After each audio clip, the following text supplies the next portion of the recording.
Bien, mesdames et messieurs, bonjour, bonjour à toutes et à tous. Merci de terminer de vous installer. Je vois que tous les âges sont représentés avec nos amis étudiants. Merci d'être là en masse dans ce lieu prestigieux de l'Université Lyon 2, Grand Amphithéâtre. Je suis très heureux de participer cette année encore à la modération de cette session, alors cette année sur l'Europe. Je me présente rapidement, Emmanuel Cuny, je suis éditorialiste, chroniqueur économique sur France Info et j'ai l'honneur de présider l'AGEF qui est l'association des journalistes économiques et financiers. Nous sommes partenaires de DGECO parce qu'en fait nous avons une philosophie commune qui est je crois, la structuration du débat économique en France. On en a bien besoin aujourd'hui, on le voit notamment à l'aune de la construction du fameux PLF 2026, donc le projet de loi de finances, le budget 2026, on voit que ça part un petit peu dans tous les sens, donc besoin de recadrer, même du point de vue micro et macroéconomique. Je dirais que la vertu des différentes crises financières qu'a connues le monde ces dernières décennies a suscité une appétence de votre part, moi je le vois au niveau auditrices, auditeurs, téléspectateurs, la volonté vraiment de comprendre comment fonctionne l'économie aujourd'hui. Exemple très simple, sur la politique monétaire, il y a 10 ans, un grand média, un média mainstream, grand public, n'aurait jamais ouvert un journal d'information avec les taux d'intérêt américains de la Fed. Bon, aujourd'hui, vous êtes habitués toutes et tous, on sait ce qu'est un taux d'intérêt parce qu'on a tous un peu d'épargne, aussi faible soit-elle, le livret A, etc. Donc on s'intéresse à la chose économique et je pense que le débat a besoin vraiment d'être structuré aujourd'hui. Et merci aux organisateurs des GECO de le faire vraiment à destination du grand public tous les ans, c'est formidable. Alors, je ne vais pas m'attarder avant de donner la parole à nos intervenants. On va replacer tout ça en fait au niveau européen, puisque effectivement cette volonté est identique, en essayant d'être quand même optimiste, pas d'un optimisme béat, parce que l'Europe avance, peut-être trop lentement pour certains, mais elle avance. Et on va voir justement quels sont les moyens d'aller encore plus vite. Alors je vous présente rapidement les intervenants à cette plénière. Donc les Européens et leur destin. Jean Tirole, prix Nobel d'économie 2014, faut-il le rappeler, chercheur président honoraire de l'école d'économie de Toulouse, professeur au MIT. Et Monsieur Tirole, vous avez travaillé actuellement sur les liens entre comportement, cohésion sociale et l'économie digitale. Et on vous doit le rapport Blanchard-Tirole, bien sûr, les grands défis économiques. C'était en 2021, bâti autour de 3 axes. Inégalité, changement climatique, vieillissement, autant dire des sujets qui sont toujours, voire plus que jamais, d'actualité. Nous allons y revenir, bien sûr. À votre gauche, Madame Sylvie Goulard. Sylvie Goulard, vous avez été députée européenne, ministre des Armées en 2017. Vous avez été première sous-gouverneure de la Banque de France. Vous êtes professeur à l'université italienne Bocconi, spécialiste de l'Europe, bien sûr, et on vous doit notamment plusieurs ouvrages, L'Europe pour les nuls, Goodbye Europe et La Democrazia in Europe. Clément Beaune, haut commissaire à la stratégie et au plan. Vous avez, Monsieur Beaune, succédé à François Bayrou en unifiant le commissariat au plan et France Stratégie.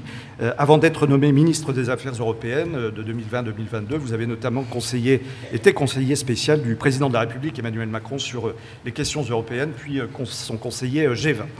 André Lescruy-Pietri, président et directeur scientifique de JEDI, c'est un petit peu notre Jedi, notre combattant du jour. Alors, c'est votre guerre des étoiles à vous. Rapidement, JEDI, ça veut dire quoi? Très très rapidement, une petite définition pour qu'on... C'est l'initiative européenne d'innovation de rupture, donc on finance les éléments de compétitivité technologique future de la France et de l'Europe. C'est un petit peu l'ARPA, l'ARPA américaine, donc qui est l'agence d'innovation aux États-Unis. Et donc vous êtes spécialiste notamment de capital risque et investissement. Et puis, à mes côtés, Hélène Rey, grande ordonnatrice de cette session d'ouverture, cette session plénière sur l'Europe. Hélène, vous êtes professeure d'économie à la London Business School. Vos recherches se concentrent sur les crises financières, les déséquilibres financiers, leurs conséquences, et puis bien sûr l'organisation du système monétaire international. Vous êtes chercheur principal à la British Academy et au Centre for Economic Policy Research. Alors je vais vous donner à chacun 8 minutes de propos liminaires, propos introductifs, pour que vous nous expliquiez un petit peu votre idée force par rapport à la thématique qui est la nôtre aujourd'hui. Et puis après, nous allons débattre. Et, chose très importante, vous le savez, c'est un rendez-vous qui se veut interactif parce que c'est votre journée aussi. Les GECO, ce sont vos journées de l'économie. Et vous avez la possibilité, comme vous le savez, de poser les questions. Elles vont m'arriver ici sur une tablette au fur et à mesure. On consacrera du temps à répondre aux questions. Vous avez un numéro de téléphone qui va s'afficher. Il vous suffit de composer ce numéro et d'envoyer votre question par SMS. On y va, Hélène? Petit tour d'horizon pour camper le décor déjà de cette table ronde. Et puis après, on va débattre. Merci beaucoup Emmanuel. Bonjour, bonjour à tous. Je voudrais commencer par remercier les organisateurs du GECO d'avoir bien voulu associer le CEPR à l'organisation de cette session. Donc je vais juste dire un mot sur le CEPR. Le CEPR dont je suis vice-présidente est basé à Paris et c'est ce qu'on appelle un ThinkNet, c'est-à-dire c'est un réseau de chercheurs en fait. C'est pas un think tank. C'est un réseau de chercheurs universitaires qui sont dans à peu près tous les domaines possibles, qui font de la recherche de grande qualité. Et nous avons la chance, par exemple, au CEPR, d'avoir dans nos rangs nos 3 Nobel français, donc Jean Tirole qui est ici aujourd'hui, Esther Duflo qui était avec nous en fait l'année dernière, et le petit dernier, Philippe Aguillon, qui sera aussi à Lyon, je crois, dans les jours qui arrivent. Donc merci. Donc je vais avoir la chance et le plaisir de parler un petit peu d'Europe pour donner un petit peu le paysage du panel. Et je dois dire que ça me fait du bien de parler d'Europe, étant donné qu'on est un petit peu dans un marasme national en ce moment. Donc on va essayer d'être un peu plus constructif et de se changer les idées. Quand on regarde le monde autour de nous, c'est quand même pas très réjouissant. On a une impression de déstabilisation et à mon avis un peu de folie en ce moment. Il y a bien sûr l'agression russe en Ukraine, la guerre hybride russe qui est en train de se développer contre l'Europe.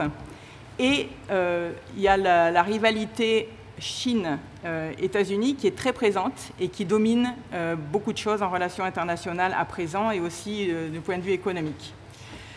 De fait, la croissance chinoise rebat vraiment les cartes au niveau mondial et la Chine est en train de devenir un pouvoir majeur et avec une organisation politique qui est quand même très très loin, très très différente de nos démocraties.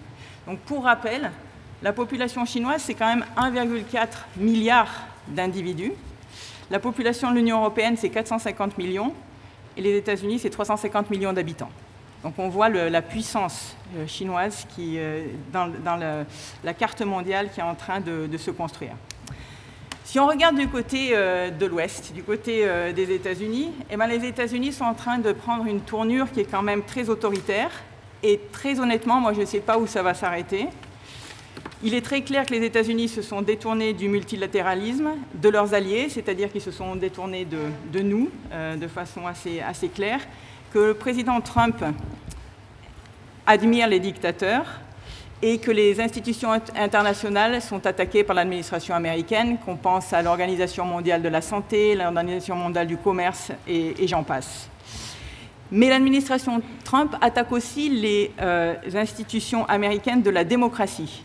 Et vous avez certainement vu M. Vance, le vice-président américain, soutenir l'extrême droite en Allemagne et aussi, je peux le dire, j'habite à Londres, au Royaume-Uni. Le niveau de corruption ouverte aux États-Unis est en ce moment assez incroyable, du jamais vu. Et on peut dire que les membres de la famille Trump sont les nouveaux rois de la crypto-monnaie. Et ils gagnent beaucoup d'argent. Alors j'ai perdu le compte des millions, des centaines de millions que la famille Trump a gagné avec l'émission de diverses crypto-monnaies, que ce soit des stable coins ou des meme coins, etc. Et les milieux d'affaires aux États-Unis largement obéissent à ce qui se passe avec l'administration. Pendant ce temps, notre Parlement français débat avec peut-être un peu de puérilité dans notre microcosme. Donc, on va se remonter le moral et on va parler d'Europe. Dans l'histoire de l'Union européenne, c'est celle d'une réussite qui est quand même assez spectaculaire. La construction européenne a garanti le maintien de la paix pendant 70 ans en Europe. Et ce n'est pas rien quand on connaît l'histoire de l'Europe. C'est d'ailleurs quelque chose que le regretté Michel Serres montrait souvent et dont il discutait souvent et soulignait comme c'était exceptionnel, cette pause pacifique dans l'histoire de l'humanité. D'ailleurs, l'Union européenne a eu un prix Nobel de la paix. Et ça, on sait que ce n'est pas donné à tout le monde. Parmi les succès marquants de l'Union européenne, il y a eu évidemment la création de l'euro, de la Banque centrale européenne, et la création tout simplement de l'Union européenne comme puissance économique. Donc là encore, les ordres de grandeur. Le PIB des États-Unis, c'est à peu près un quart du PIB mondial actuellement. Le PIB de l'Union européenne, c'est à peu près 17%. Et la Chine est encore en dessous. Donc on est quand même la deuxième puissance économique en termes de taille de PIB. Et on a énormément de réseaux commerciaux. On est une grande puissance commerciale dans le monde. Par comparaison, donc, le PIB de la Russie, c'est un PIB qui est plus bas que celui de la France. Hein. Le PIB de la Russie, c'est à peu près l'ordre de grandeur, c'est à peu près le PIB de la péninsule ibérique, grosso modo. L'Union européenne, c'est un espace démocratique avec liberté d'expression à peu près partout. Alors on a des menaces en Hongrie, par exemple, on le connaît bien, avec une protection sociale qui est en moyenne assez avancée et une espérance de vie élevée en Union européenne. Donc là encore, si on regarde l'espérance de vie en Union européenne, elle est plus élevée, que ce soit pour les hommes ou les femmes, qu'aux États-Unis, évidemment qu'en Russie, où là c'est un peu le désastre, ou qu'en Chine. On a eu quelques tigres européens, comme la Pologne, qui se sont développés de façon une croissance assez importante grâce à leur intégration dans l'Union européenne et qui montrent qu'il y a une réussite économique qui a contribué à renforcer le poids de l'Union européenne dans l'économie mondiale. Bon, on pourra parler aussi du climat, où l'Europe est quand même assez aussi relativement en avance. Évidemment, on a toujours des problèmes. Bon, évidemment, tout ça, ça ne nous absout pas de la nécessité absolue d'agir très très vite maintenant. Il faut agir, il est très très urgent d'agir. Il y a l'aide à l'Ukraine, il y a investir dans la défense, dans l'innovation, dans le climat, dans la santé, dans la lutte contre la corruption. Il faut ne pas rater notre positionnement vis-à-vis de l'invasion des crypto-monnaies. Donc il y a des challenges qui sont quand même très, très, très, très importants. Mais là, j'ai totalement confiance en le panel qui va nous dire exactement ce qu'il faut faire de façon concrète pour continuer d'avancer du point de vue de l'Union européenne, dans l'Union européenne. Et il ne faut jamais perdre l'idée que l'Europe est bien plus forte que la France toute seule.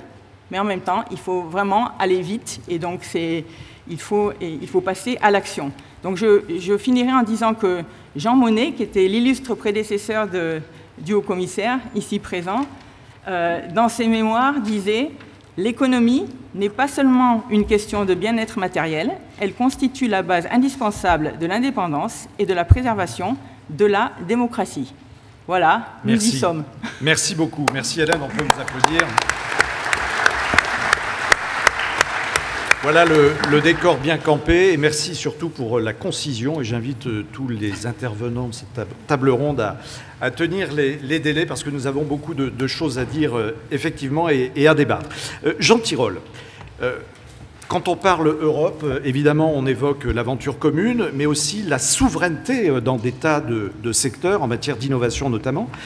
L'Europe, ce n'est pas uniquement la lenteur de décision et d'exécution que certains dénoncent. Vous-même, vous avez effectivement, on le sait, un regard très critique, très objectif sur l'Europe, qui est aussi quand même une foultitude de sources d'espoir. Encore faut-il s'en convaincre et surtout en convaincre l'opinion. Très bien. Merci Emmanuel et merci Hélène pour cette invitation. Je suis très heureux d'être parmi vous au GECO. Donc la souveraineté, plus généralement 3 points d'alerte. La souveraineté, le retard technologique et l'endettement, ils sont tous les 3 liés. Notre perte de souveraineté, c'est tout d'abord la perte de compétitivité. Je vous rappelle que la productivité horaire, j'insiste sur horaire, par rapport aux États-Unis est à peu près un tiers plus faible. L'écart s'accroît, les facteurs sont nombreux, on pourra en parler pendant quelques minutes. Mais cette perte de souveraineté se traduit de 2 manières, de compétitivité, pardon. Tout d'abord une perte économique, et on ne peut pas avoir de croissance du pouvoir d'achat qui soit pérenne si on n'a pas de gain de productivité, ce n'est pas possible. Mais aussi la perte de souveraineté, qui est le sujet, une partie du sujet de cette table ronde. Alors militaire, on le sait très bien, on est incapable de défendre l'Ukraine, pour ne prendre qu'un exemple. Mais aussi économique. Donc on l'a vu avec les tarifs hier. Demain, ça sera évidemment la régulation des GAFAM. parce que les États-Unis vont dire que c'est une atteinte à la souveraineté américaine, ça va être effectivement les stablecoins. Donc là, il y a vraiment un enjeu économique gigantesque des États-Unis dans les stablecoins pour financer les déficits, mais aussi, comme le rappelait Hélène, aussi toute la corruption de l'administration américaine. Donc nous, on voudra réguler les stablecoins, mais effectivement, on sera peut-être empêché. Alors, oui, effectivement, moi j'ai toujours pensé que, sans doute, comme tous les participants de cette table ronde, nous sommes tous très pro-européens, bien sûr. Et il n'y a pas assez d'Europe, c'est une évidence. Il n'y a pas assez d'Europe, c'est une aubaine pour les États-Unis, pour la Chine, pour la Russie, qui peuvent diviser pour mieux régner. On perd des rendements d'échelle, que ce soit dans l'innovation, le marché de l'électricité, les achats communs, par exemple, qu'ils soient militaires ou non. On a des problèmes, mais qui ont été soulignés des centaines, des milliers de fois sur les marchés financiers, sur les marchés du travail. On a 27 systèmes juridiques différents, les lois du travail sont différentes, les règles en matière de marché public sont différentes, etc., etc. En plus, on a une Europe qui n'est pas toujours très heureuse, en particulier vis-à-vis de sa gouvernance, la gouvernance de l'innovation. Là, je crois que André va en parler et on en reparlera aussi demain. C'est quelque chose qui est très mal fait en Europe. C'est pas un hasard si on est complètement à la ramasse, si vous me pardonnez l'expression, d'un point de vue technologique. Il y a une bonne raison, c'est pas qu'on n'a pas de bons scientifiques, c'est simplement qu'on ne veut pas, être bon en innovation, malgré tous les discours. Une réticence à centraliser, donc les budgets de recherche, les achats publics et d'autres domaines. Et ce qu'on fait à la place, c'est une inflation normative. Alors, je ne suis pas contre la norme. Je pense qu'il faut beaucoup de réglementations, mais pas des réglementations idiotes. Donc, c'est vraiment, à côté de ça, on a du mal à mutualiser, à prendre les grandes décisions. Alors, le retard technologique, je ne vais pas insister trop dessus, parce que c'est quand même quelque chose dont on va reparler abondamment, mais disons qu'on investit trop peu dans l'innovation, dans les mauvais secteurs, et avec la mauvaise gouvernance, ça fait quand même beaucoup. En particulier, on investit très peu dans les technologies de rupture. Je vous rappelle quand même que les plus grandes startups, mais aussi les plus grandes entreprises tech du monde ne sont ni européennes, qui ne sont pas européennes, elles sont chinoises et américaines pour les 20 premières, dans les deux cas. Notre retard dans certains domaines est complètement irrattrapable, parce qu'on a complètement désinvesti.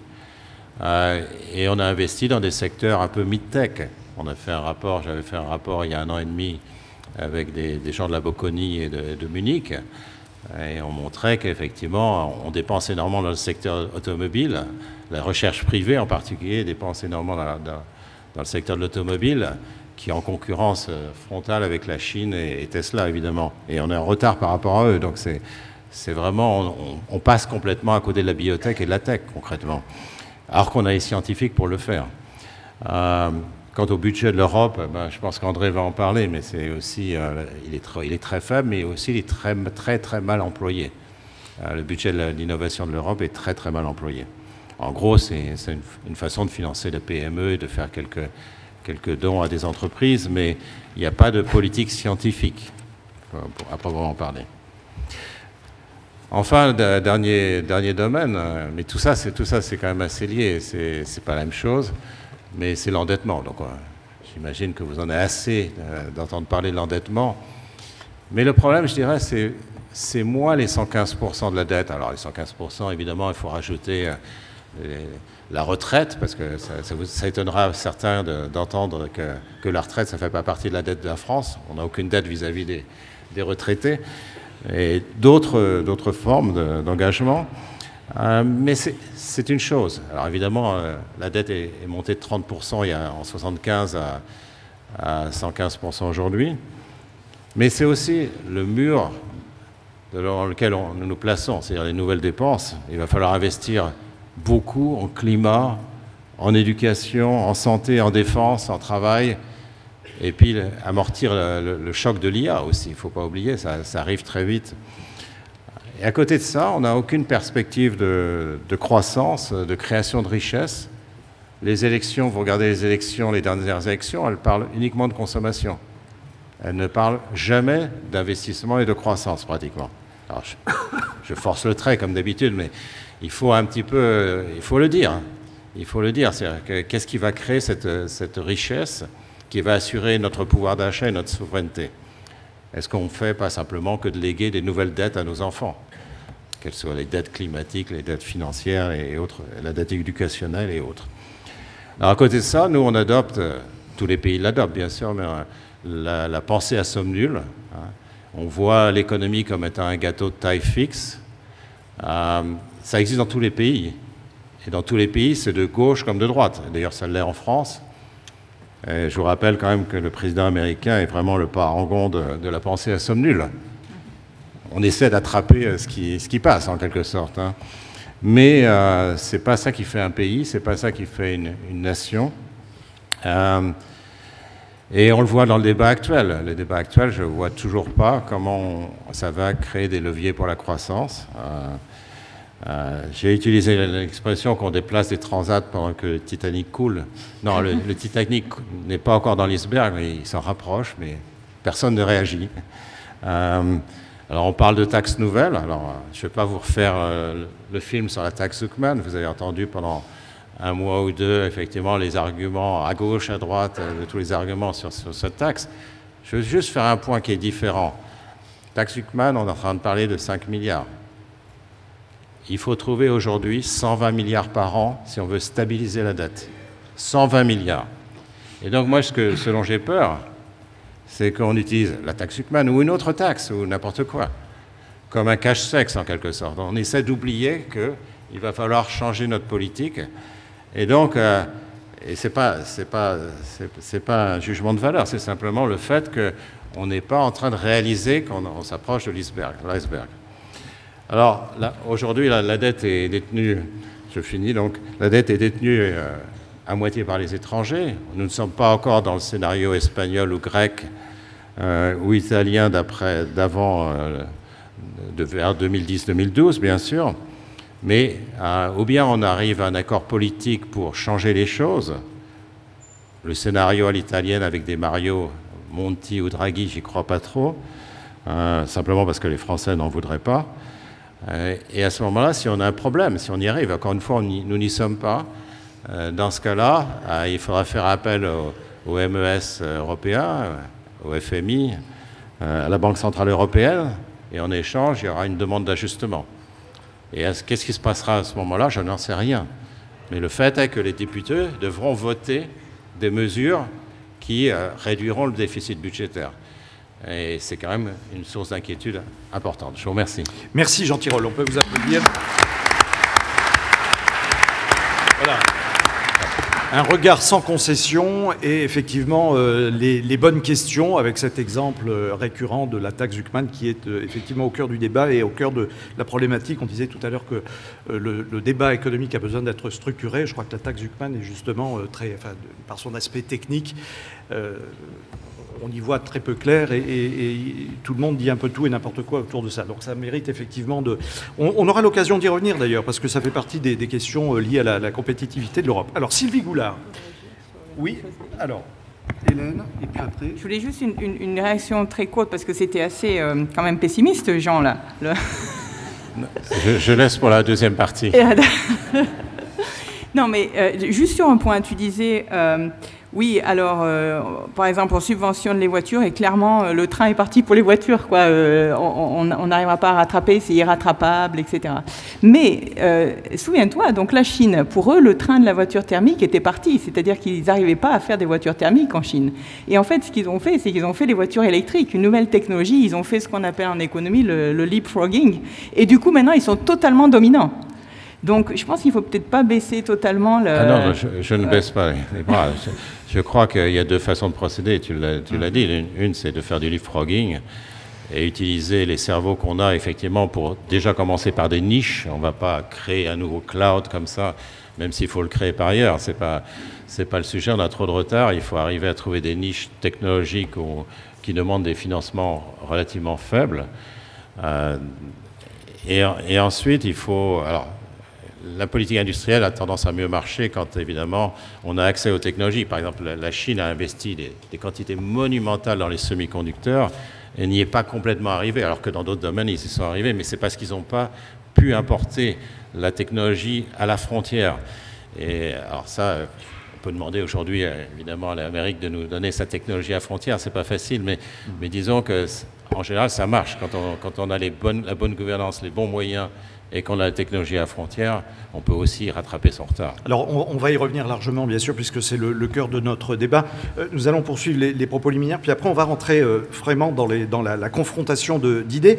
Sylvie Goulard, alors on a dit que nous serions résolument optimistes, non pas un optimisme béat, mais tenter au moins de voir la bouteille à moitié pleine plutôt qu'à moitié vide. Alors aujourd'hui, vous êtes peut-être plus critique vis-à-vis de l'Europe que vous ne l'étiez lorsque vous étiez justement dans le chaudron européen. Quel est votre regard, votre constat aujourd'hui sur ce bien commun finalement qu'est l'Union et comment améliorer les choses? Bon, merci beaucoup. D'abord, merci de m'inviter. Je remercie Pascal Lemairer et tous les organisateurs. C'est toujours un bonheur d'être là avec des jeunes, des étudiants, je dirais des citoyens, et de discuter avec vous tous et de tenter d'apporter un éclairage, surtout que je suis entourée de gens extrêmement compétents. Alors donc justement sur les changements, merci Hélène d'avoir commencé par souligner les évolutions de la Chine, des États-Unis. Bon, la première chose qui est importante, c'est de remettre l'Europe dans un contexte plus large, alors que nos débats politiques s'obstinent résolument à faire nous regarder le nombril. En ce moment, par exemple, en Italie, la grande question au Parlement, c'est de savoir s'il faut séparer la carrière des procureurs et des magistrats du siège.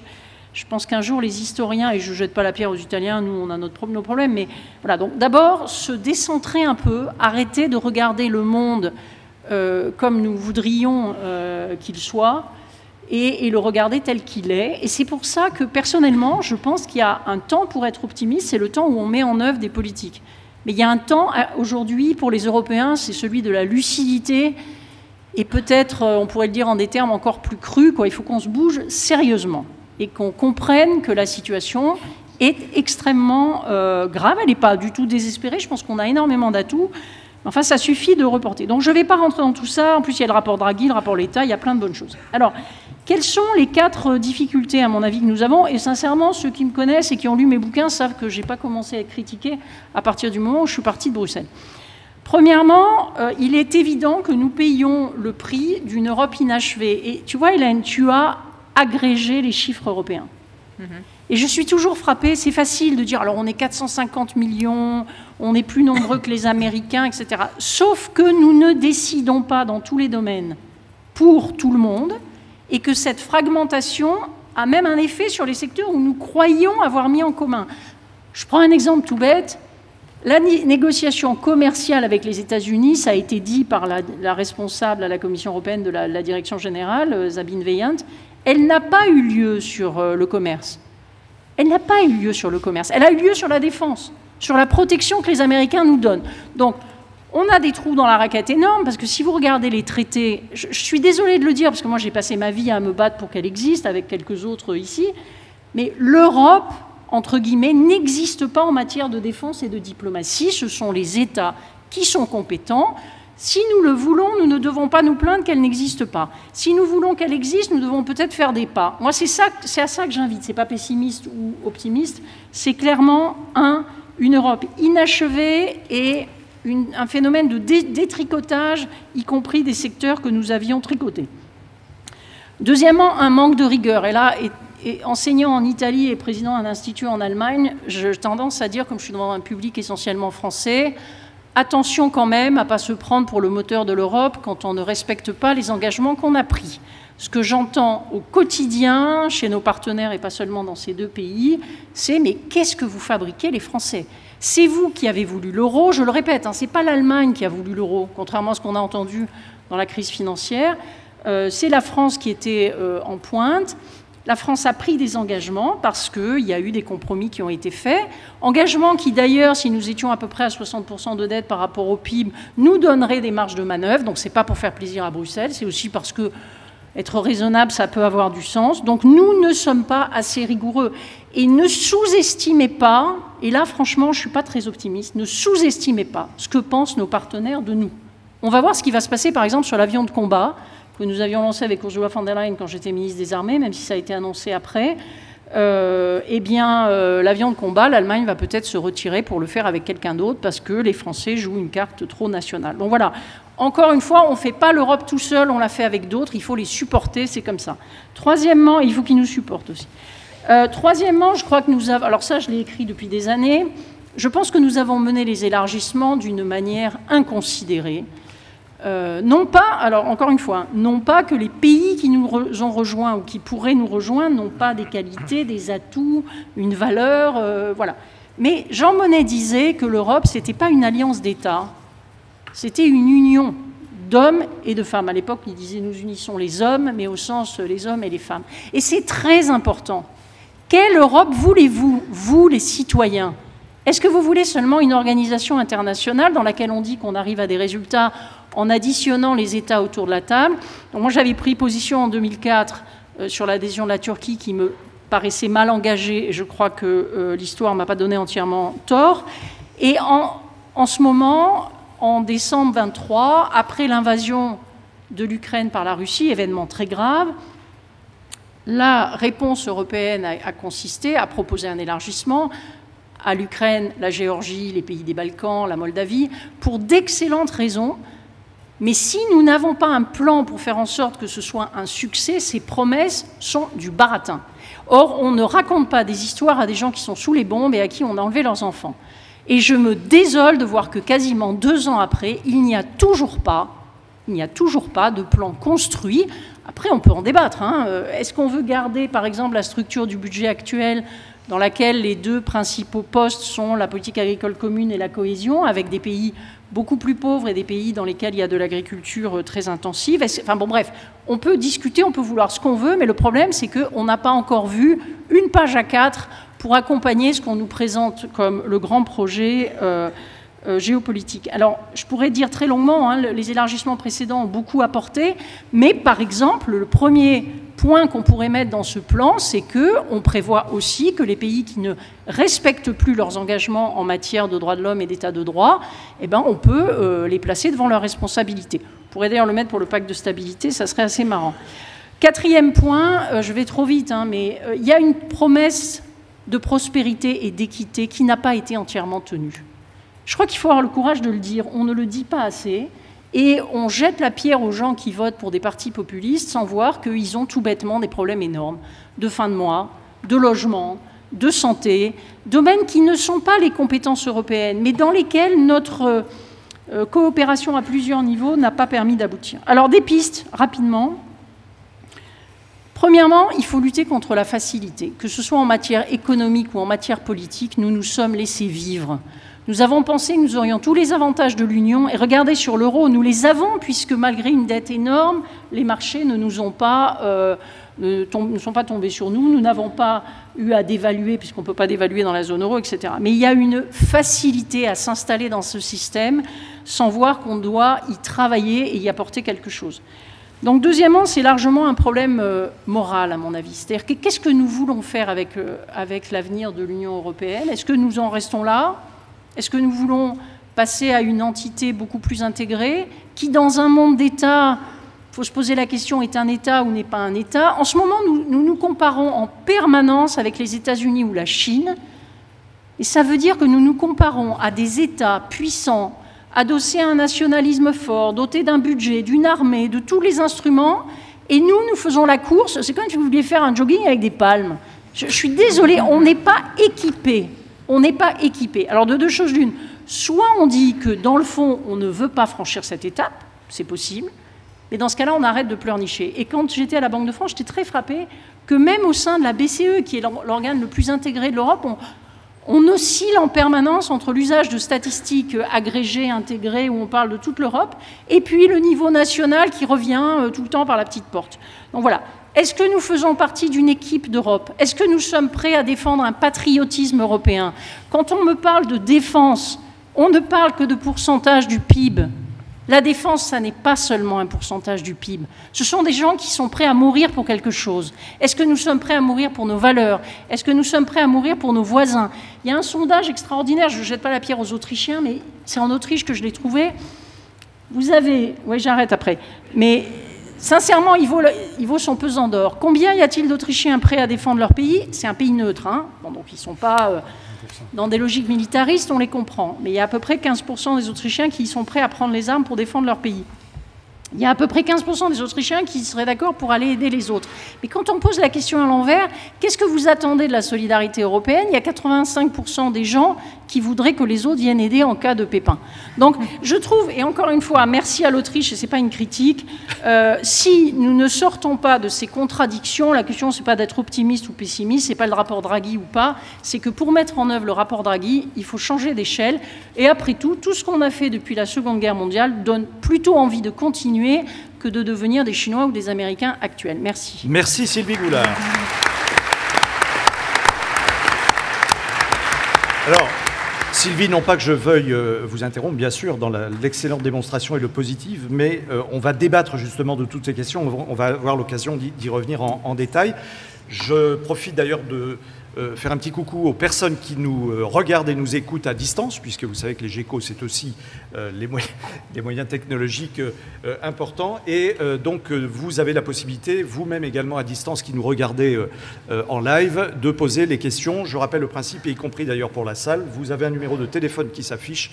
Vous envoyez votre question par SMS et nous consacrerons un temps à vous répondre tout à l'heure. Clément Beaune, alors nous évoquions notamment avec Jean Tirole la question de la souveraineté européenne.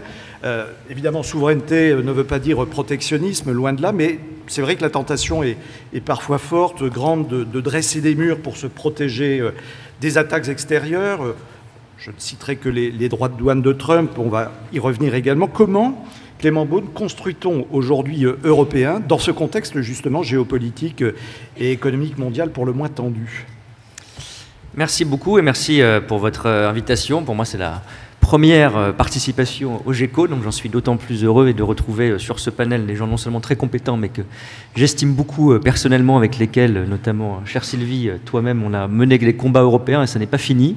Alors, beaucoup de choses ont été dites auxquelles je souscris, donc ce petit détour par la souveraineté européenne me donne l'occasion peut-être de lever quelques malentendus. Je ne me placerai pas là sur le terrain d'abord optimisme ou pessimisme. Si je me souviens bien, dans Candide, on dit l'optimisme, c'est de soutenir tout est bien quand tout est mal. Bon, donc si on fait ça, je pense qu'on n'a pas vraiment résolu nos problèmes. Donc on va essayer, comme le disait Sylvie, d'être lucide.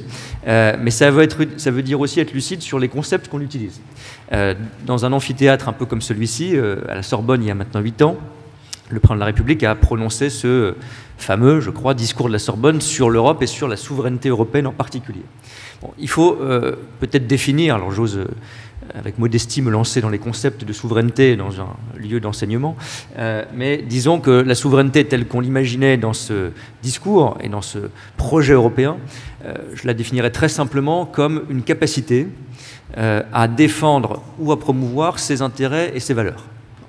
La souveraineté, je vais y revenir, c'est une question d'impact, c'est pas abstrait. Non, quand on parle de souveraineté dans le débat public et politique et qu'on construit un projet politique comme l'Europe, c'est pour avoir de l'impact sur ce qu'on veut défendre. Ce qu'on veut défendre, ça peut être un intérêt industriel, économique de très court terme, ça peut être un projet politique de long terme ou tout ça ensemble. Mais on essaye d'avoir de l'efficacité et de l'impact quand on essaye d'être souverain. Et l'idée de souveraineté européenne, c'était au fond tout simplement celle-là. C'était un raccourci assumé. Ça a suscité d'ailleurs, c'était un peu le but pour tout vous avouer, des cris d'orfraie de ceux qui s'auto-définissent comme souverainistes. D'ailleurs, moi, ça m'agace toujours parce que je ne pense pas que ceux qui se définissent comme souverainistes et qui, en gros, ne veulent pas de l'Europe, maintenant, ils le disent un peu moins fort ou de manière un peu plus diluée, ils veulent une autre Europe. Et bon, enfin, ils ne veulent pas fondamentalement du projet européen, ils n'ont jamais participé, ils s'en sont essentiellement nourris. Bon. Mais, à tous les sens du terme. Mais les souverainistes, pour moi, ce sont les pro-européens. Ça ne veut pas dire qu'il n'y a pas de débat sur le contenu du projet européen et qu'il n'y a pas d'erreur dans ce qu'on fait quand on participe, qu'on soit un représentant d'un État, qu'on soit un parlementaire, etc., au projet européen. Mais l'idée simple derrière l'idée de souveraineté européenne, c'était qu'on pouvait, et même on devait, améliorer notre capacité à défendre nos intérêts et nos valeurs de Français en passant par l'Europe et par l'intégration européenne. Et le même raisonnement s'appliquant aujourd'hui aux 26 autres États membres, j'en suis convaincu. Donc c'était une contraction de deux termes qu'on oppose à tort souvent, la souveraineté et l'Europe, pour dire la souveraineté c'est de l'efficacité et de l'impact, et donc ça passe par de l'intégration européenne, pas pareil, pas de la même façon, au même rythme dans tous les domaines, mais comme, et je partage totalement ce qu'a dit Sylvie, en assumant qu'on ne peut pas reprocher à l'Europe à l'Union européenne comme institution, cadre politique de l'inefficacité qu'on ne lui a pas donné les compétences de l'efficacité. Et donc il faut qu'on soit cohérent. Si on veut de la souveraineté et de l'impact, il faut que dans certains domaines, on accepte de partager davantage, de mettre en commun davantage, tout simplement. Mais je pense qu'il faut le redire comme ça. Et d'ailleurs, on cite beaucoup Mario Draghi, on a déjà commencé à le faire pour ce fameux rapport, qui est plus célébré que lu d'ailleurs, je pense, mais bon, qui est de très grande qualité. Mario Draghi avait dit quelque chose dès 2019, donc on était encore dans la négociation de sortie du Brexit, du Royaume-Uni. Il avait dit quelque chose que je trouve très juste, il avait distingué la souveraineté et l'indépendance. Et il avait dit avec le Brexit, les Britanniques, enfin un choix souverain, ils vont être sans doute plus indépendants, au sens strict, juridico-politique. Ils vont prendre des décisions un peu plus tout seuls qu'avant. Ils vont pouvoir, s'ils le veulent, revenir en arrière ou faire autre chose que les normes européennes auxquelles ils contribuaient et qui s'appliquaient sur leur territoire parce qu'ils ne sont plus membres de l'Union européenne. Bon, mais est-ce qu'ils seront plus souverains, au sens où est-ce qu'ils décident en pratique plus de choses pour eux-mêmes? Est-ce qu'ils ont plus d'impact sur le monde et sur leurs propres intérêts et leurs propres valeurs? Moi, je suis convaincu que non, et manifestement, beaucoup de Britanniques sont convaincus que non aussi, quand on en croit les études d'opinion. Ce qui n'empêche pas, et ça nous interroge d'ailleurs, qu'ils célèbrent les mêmes que ceux qui les ont mis dans la situation du Brexit, comme M. Farage. Bon, et ça, c'est très profond sur les mouvements populistes, on y reviendra peut-être. Mais je pense fondamentalement que le Brexit résume bien cela. C'est plus d'autonomie, plus d'indépendance et moins de souveraineté. Je prends un exemple très simple, deux exemples très simples. Les Britanniques nous avaient dit au moment du Brexit, et probablement beaucoup d'entre nous ont discuté dans des colloques, des réunions politiques, publiques avec beaucoup de Brexiteurs, ils disaient c'est formidable, on va être débarrassé du carcan bruxellois, le fameux, et faire nos normes. Et ils citaient beaucoup de domaines, c'était assez cohérent pour le coup, souvent les mêmes, l'intelligence artificielle, la protection des données, les biotechnologies, des domaines d'innovation, de compétitivité, où l'Europe serait un frein par ces normes. Bon. La vérité, c'est que pour l'immense majorité des cas, de l'environnement aux technologies, ils ont gardé les normes européennes. Bon. Deux exemples, je disais, les accords commerciaux. Bon. Il y avait une partie des Brexiteurs qui disaient on va être des libéraux, on va être une trading nation, disaient-ils, on va signer les accords commerciaux. Ils ont copié-collé les accords commerciaux européens à 99%. Bon, pourquoi? Parce que les autres, ils leur ont dit vous êtes très mignons, on vous aime beaucoup, vous avez une belle histoire, une langue sympathique, mais vous êtes 60 et quelques millions, ils sont 450, là pour le coup je crois que la masse a un peu de sens. On ne va pas s'embêter à négocier avec vous, on peut plutôt négocier avec les copains d'à côté que vous avez quittés. Bon. Et on ne va pas refaire un accord ad hoc pour vous, alors que vous êtes un marché aux portes de ce grand marché, on va vous demander de faire le même. Si vous ne voulez pas, bah, tant pis. Et littéralement, c'est ça qui s'est passé. Je le dis de manière un peu triviale, mais c'est ça qui s'est passé. Même les normes qui sont au cœur du débat, et je ne rentre pas dans la pertinence spécifique de ces normes sur l'automobile. Le fameux seuil d'interdiction des ventes des voitures thermiques neuves en 2035. Bon, les Britanniques l'ont repris. Ils n'avaient pas la même norme parce qu'ils se sont dit on ne peut pas être décalé par rapport au grand marché qui est à nos portes. Donc tout ça pour dire que l'Europe, si elle nous apporte quelque chose, c'est ce poids commun pour peu qu'on lui en donne la capacité d'action. Je ne veux pas dire que dès lors que l'Europe a une compétence, elle l'exerce bien, mais après c'est un débat politique. On pourrait aussi se plaindre de lois nationales, de réglementations nationales. On le fait d'ailleurs et on a raison de le faire. Et quand on n'est pas content, c'est la démocratie. On essaye de faire en sorte qu'une autre majorité existe et que d'autres choix soient faits. C'est exactement pareil à l'échelon européen, mais je pense qu'il faut remettre cette idée de souveraineté sur le bon pied. Et ça veut dire aussi, et là il faut avoir, non pas l'optimisme mais la lucidité de le dire dans notre débat national, et je prends ma part quand on a exercé des responsabilités politiques, il faut dire ce que c'est exactement participer souverainement, parce qu'on l'a choisi, à un club collectif. Bon, bah ça veut dire des défaites et des victoires. Dans une démocratie quotidienne, on vote à une élection locale, une élection nationale, on le sait bien. On vote, et puis parfois, ce n'est pas le candidat ou le parti pour lequel on a voté qui gagne les élections. Sinon, ce serait préoccupant. Et donc, parfois, on n'est pas content comme citoyen ou comme électeur. Et on a raison, d'ailleurs, de ne pas être content. Et puis, on peut exprimer, en plus, son mécontentement. C'est le charme de la démocratie libérale, sous certaines formes et dans certains cadres. Bon, bah, au niveau européen, si on dit aux gens, et la France, les responsables politiques français l'ont beaucoup fait. Vous allez voir, l'Europe, c'est formidable, c'est la France en grand. Donc les autres, comme on a construit l'Europe, on va leur dire que sur un accord commercial, il faut dire non quand nous, c'est non. Sur une norme, il faut dire oui quand nous, c'est oui, etc. Évidemment que non.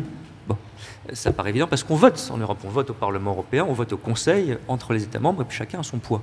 Je dis ça qui a l'air très évident parce qu'on n'a jamais eu cette transparence et cette honnêteté. L'Europe ne sera jamais la projection politique de ce dont on rêve, par nature. Bon, elle ne sera pas plus d'ailleurs la projection, contrairement à ce qu'on croit aussi quand on déplore notre faible influence supposée en Europe. Ça ne sera pas non plus le projet des Allemands, le projet des Slovènes, le projet des Espagnols, ça sera un autre projet, un autre chemin. Et c'est très important de le dire.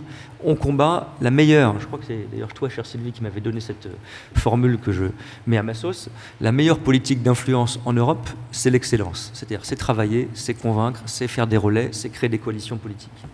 Si on n'admet pas qu'on ne va pas toujours gagner, on ne sait pas... Comment ? J'ai dit avoir un ancien élève sur ce rang. Voilà, exactement. Comme quoi, la vie étudiante est une longue transmission.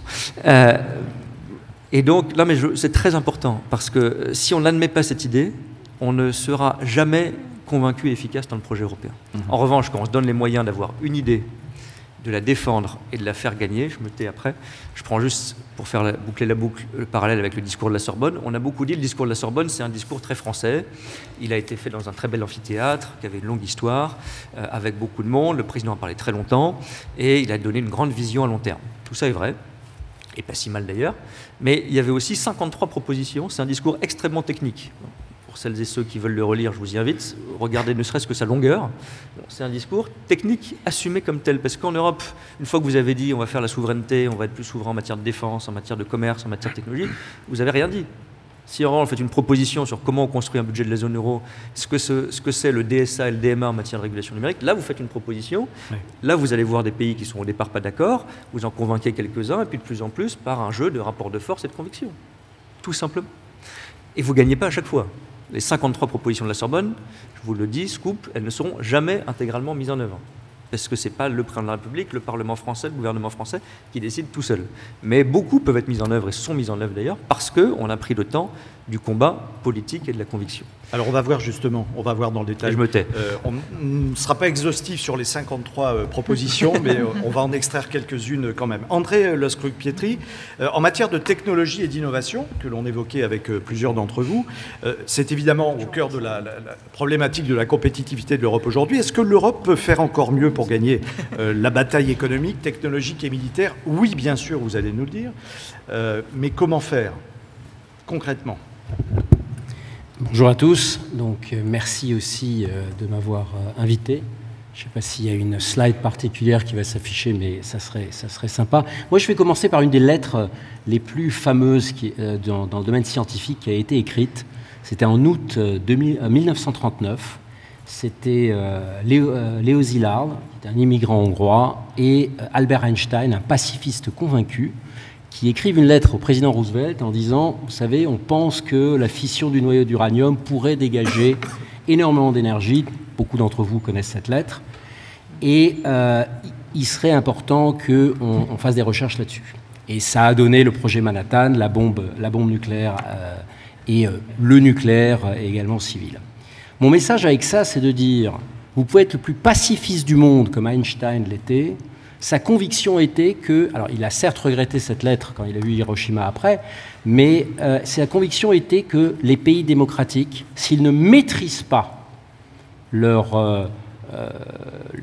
domination technologique, seront toujours sous la domination, sous l'influence d'autres pays. Et je pense que c'est une vieille leçon. Galilée, à l'époque, où aussi il hésitait, oui ou non, à remettre en cause le dogme de l'Église, de la Terre au centre de l'univers, je crois que c'est quelque chose qui est très important. Et aujourd'hui, le fait est, moi je vais commencer par un discours tout aussi sombre que celui de Jean, aujourd'hui nous sommes dans la catastrophe.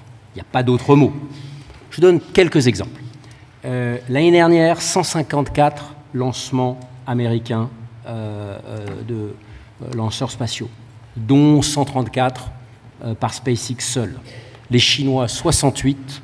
Quelqu'un sait-il combien l'Europe a lancé de fusées l'année dernière? 3. Le marché des semi-conducteurs, que l'ancien commissaire breton voulait artificiellement passer à un chiffre, eh bien on est passé de 25% de part de marché en 2000 à, on estime aujourd'hui, 9%. Et on n'est pas sur les semi-conducteurs les plus avancés. Je vous passerai sur la part de marché sur le cloud, où on est à peu près à 30% pour Amazon, 1% pour le plus grand européen. On n'a aucun, et ça aussi il faut se le rappeler, c'est pas seulement l'économie, c'est aussi le domaine militaire. Et là, je dis ça évidemment avec beaucoup de gravité. Nous ne sommes évidemment pas prêts du tout. Aujourd'hui, aucun drone, même parmi les startups qui sont célébrées ici à l'Ouest, ne sont utilisés sur le front ukrainien, car elles ne marchent pas. Donc quand il y a des dirigeants politiques qui donnent l'illusion, et je pense que ce mot de l'illusion il est très important, comme disait Sylvie Goulard, dans lequel on vit qu'on va pouvoir créer un mur de drones, je pense qu'on crée vraiment les recettes pour le vote extrême, parce qu'évidemment on va être dans la désillusion. Donc en fait l'Europe c'est devenu le continent de la surprise stratégique. On a été surpris par le Covid, on a été surpris par les grands modèles de langage, on est surpris par l'invasion ukrainienne, on aurait peut-être un peu écouté les pays baltes, on n'aurait pas été surpris. Maintenant, on est surpris par les matériaux critiques et les embargos de la Chine. Le premier embargo de la Chine par rapport au Japon, c'est 2010. Qu'avons-nous fait depuis 15 ans? Qu'ont fait les prospectivistes, tes prédécesseurs? Pas que beaucoup de prospectivistes. Je veux dire, ça, on a, en 2018, rapport Villani, c'est 2018 que sort un fameux papier sur les transformers, le T de GPT. On a mis 3 milliards. 2022, surprise stratégique, et j'imagine qu'une bonne partie d'entre vous aujourd'hui utilisent ChatGPT de manière très régulière. On a mis 3 milliards, qu'est-ce qui est devenu de ces 3 milliards? Est-ce qu'il y a eu des conséquences à ceux qui ont investi ces 3 milliards? Bon, en face, pour aller très vite, les régimes autoritaires, qu'on le veuille ou non, en fait, ils innovent beaucoup plus que nous. La Chine, aujourd'hui, est en train d'innover pour de très mauvaises raisons sur l'utilisation des réseaux sociaux. Rappelez-vous, quand ils avaient la politique zéro Covid, quand ils ont senti, avec leurs capteurs, leur surveillance, leurs vidéos, que la population en avait marre, en 24 heures, ils ont changé immédiatement. Trump, d'une certaine manière, innove avec ce discours, mais ça c'est la recette de tous les populistes, direct avec les populations. Hein? Alors, nous, on a tué peut-être les corps intermédiaires. Je pense qu'on a peut-être eu une grande erreur là-dessus. Mais en tout cas, ce contact direct avec la population, c'est quelque chose qui est beaucoup mieux maîtrisé par les régimes autoritaires que dans nos pays, qui probablement également justifient ou expliquent le vote extrême. Et ils ont surtout compris, ces pays autoritaires, que la recette clé... Aujourd'hui, on pense que la recette du succès d'une bonne politique en France et en Europe, c'est le nombre de milliards. Regardez le président de la République, regardez le chancelier, regardez la présidente de la Commission européenne. Et je jette la pierre à aucun d'entre eux. Quand ils annoncent une politique, c'est on va mettre tant de milliards dans la santé, dans la recherche. La vraie recette du succès dans le monde d'aujourd'hui, c'est la vitesse. C'est celui... Regardez comme les Européens, tous les matins, sont suspendus à ce que Donald Trump va dire l'après-midi quand c'est le moment où il va prendre son café en face de Fox News. Et il faut... Donc, vous voyez... Et nous, on est en train, au contraire, de revenir à une espèce d'instabilité type 4e République. Donc, moi, je pense qu'il faut être beaucoup plus radical. On ne va pas y arriver avec les institutions actuelles. Et c'est difficile, évidemment, parce que parfois, on m'accuse d'être anti-européen. Je suis à la fois français et allemand, donc vous voyez le défaut lourd que je porte en ce moment. Mais je crois qu'aujourd'hui, les institutions dans notre pays, mais aussi au niveau européen, ont perdu la bataille des cœurs. Elles sont peut-être très intelligentes sur l'aspect esprit, mais aujourd'hui, la politique, c'est à la fois le cœur et l'esprit. Je pense que Monet avait été cité là-dessus. La fragmentation que nous suivions, l'illusion dans laquelle nous avons vécu du marché unique. Alors heureusement, maintenant, il y a le rapport de l'État qui a montré qu'en fait, on vivait dans cette illusion de marché unique. Il n'y a aucun marché unique. Il n'y a pas de marché unique de la santé. Il y a pas Quand Doctolib va en Allemagne, ils doivent repasser par les fourches codines de l'autorité de régulation médicale. Quand N26, qui est une fintech allemande, vient en France, elle doit repasser par les fourches codines de l'autorité des marchés financiers. Donc, deuxième chose, on a un saupoudrage généralisé. 95 milliards d'euros mis dans Horizon Europe, c'est le programme de recherche. Alors, le problème de ça, et là, oui, je suis non seulement français, mais je suis aussi corse, il y a quasiment, et je sais que le mot va être très fort, et peut-être je vais être critiqué là-dessus, il y a quasiment un système mafieux. Quand vous donnez de l'argent à 35 000 projets de recherche, on est entre nous. Hein. Vous faites plaisir à plein de gens. Donc, personne ne va critiquer. France 2030, le président de la République avait tout compris en novembre 2021 quand il lance ce projet. Il dit deux choses. Un, on va se concentrer sur quelques priorités, 9. Et 2, une bonne innovation 6 mois trop tard ne vaut rien. C'était gonflé parce que ce n'est pas du tout la doxa. Eh bien, 3 ans après, nous avons engagé 40 milliards d'euros. On en cherche désespérément 3 pour les retraites. La suspension des retraites, c'est 3 milliards que ça nous fait, entre guillemets, ça nous coûte. Sur 7500 projets, aujourd'hui, 3 ans après, aucun leader mondial n'est sorti de ça. Mistral n'a pas été financé par France 2030. Donc je pense que, où est l'évaluation de ces 40 milliards? Donc je pense qu'aujourd'hui, on vit dans cette illusion par des institutions qui ont beaucoup de mal. Pour avoir quand même une note d'espoir, si tu me laisses encore... 30 secondes. Bon. L'exemple japonais. Les Japonais ont des problèmes encore pires que nous, population vieillissante. Ils ont réussi, ils sont les seuls à l'avoir fait, à lancer une fusée réutilisable. Les seuls à le faire, c'est SpaceX. Ils l'ont fait en 3 ans. C'est Honda qui a fait ça. 2, ils sont en train de réussir ce que tout le monde disait impossible, à en 4 ans créer une usine de semi-conducteurs des plus avancées, ce qu'on appelle le 2 nanomètres. Ils ont lancé ça en 2023. Draghi en parle d'ailleurs, c'est le projet Rapidus. Donc c'est possible, mais à condition de changer. Et nous, notre message, et c'est ça ce sujet de Make Europe Great Again, c'est évidemment pas d'être dans la lignée MAGA, mais le vert est d'ailleurs l'antithèse du rouge, vous l'avez tous bien compris, c'est que je pense qu'aujourd'hui, il ne faut pas laisser la radicalité aux extrêmes. Il faut que les partis du centre, les partis humanistes, ceux qui croient en le progrès, ceux qui pensent qu'effectivement les valeurs de l'Europe sont fortes, aient le courage de réaliser que ni le Parlement européen, et désolé, cher Sylvie Goulard, ni aujourd'hui la Commission, mais ni aussi notre système très vertical de la Ve République ou très éclaté du fédéralisme allemand, aujourd'hui ne maîtrisent cette agilité, cette vitesse et cette capacité de se projeter dans l'avenir. Merci André, merci. Alors, heureusement, tout le monde aura reconnu la couleur de ta casquette, le vert, la couleur de l'espoir, de l'espérance. Donc voilà, le message est en plus en haut en couleur. Alors, beaucoup de choses ont été dites. Je vais vous demander à chacun de réagir à tout ça parce que la boîte à outils, là, elle est pleine à craquer. Il va falloir dégager des priorités. On voit où on va, mais maintenant, il faut sortir tous ces outils. Je fais une petite parenthèse. Je m'adresse à la régie. Je crois qu'il y a un petit problème avec les questions sur la tablette. Habituellement, il y a plein de questions qui arrivent dès les premières minutes et là, on n'a rien du tout. Je me suis envoyé une petite question test et rien n'est arrivé sur l'écran. Donc, je me dis qu'il y a peut-être un problème de connexion. Moi-même, je suis peut-être sur le mauvais programme. Voilà, le message est dit. Jean Tirole, je disais, beaucoup de choses ont été dites dans ce contexte européen, enfin international très tendu. Réformer l'Europe, oui, mais comment? Est-ce que c'est encore possible? Dans quel sens? Alors, vous évoquiez tout à l'heure la compétitivité. Comment regagner en compétitivité? Quand je dis compétitivité, c'est pas uniquement l'économie froide, même si l'économie est un cœur qui bat tous les jours. La compétitivité sur tous les champs d'action que nous avons évoqués. Quelle est votre vision des choses? Je poserai la question à chacun d'entre vous. Jean Tirole. Très bien. Je pense que d'abord, il faut rester sur nos fondamentaux, c'est-à-dire qu'est-ce qui pourrait créer le bien commun en Europe. Donc aujourd'hui, il y a l'agression des stablecoins, comme je le mentionnais précédemment.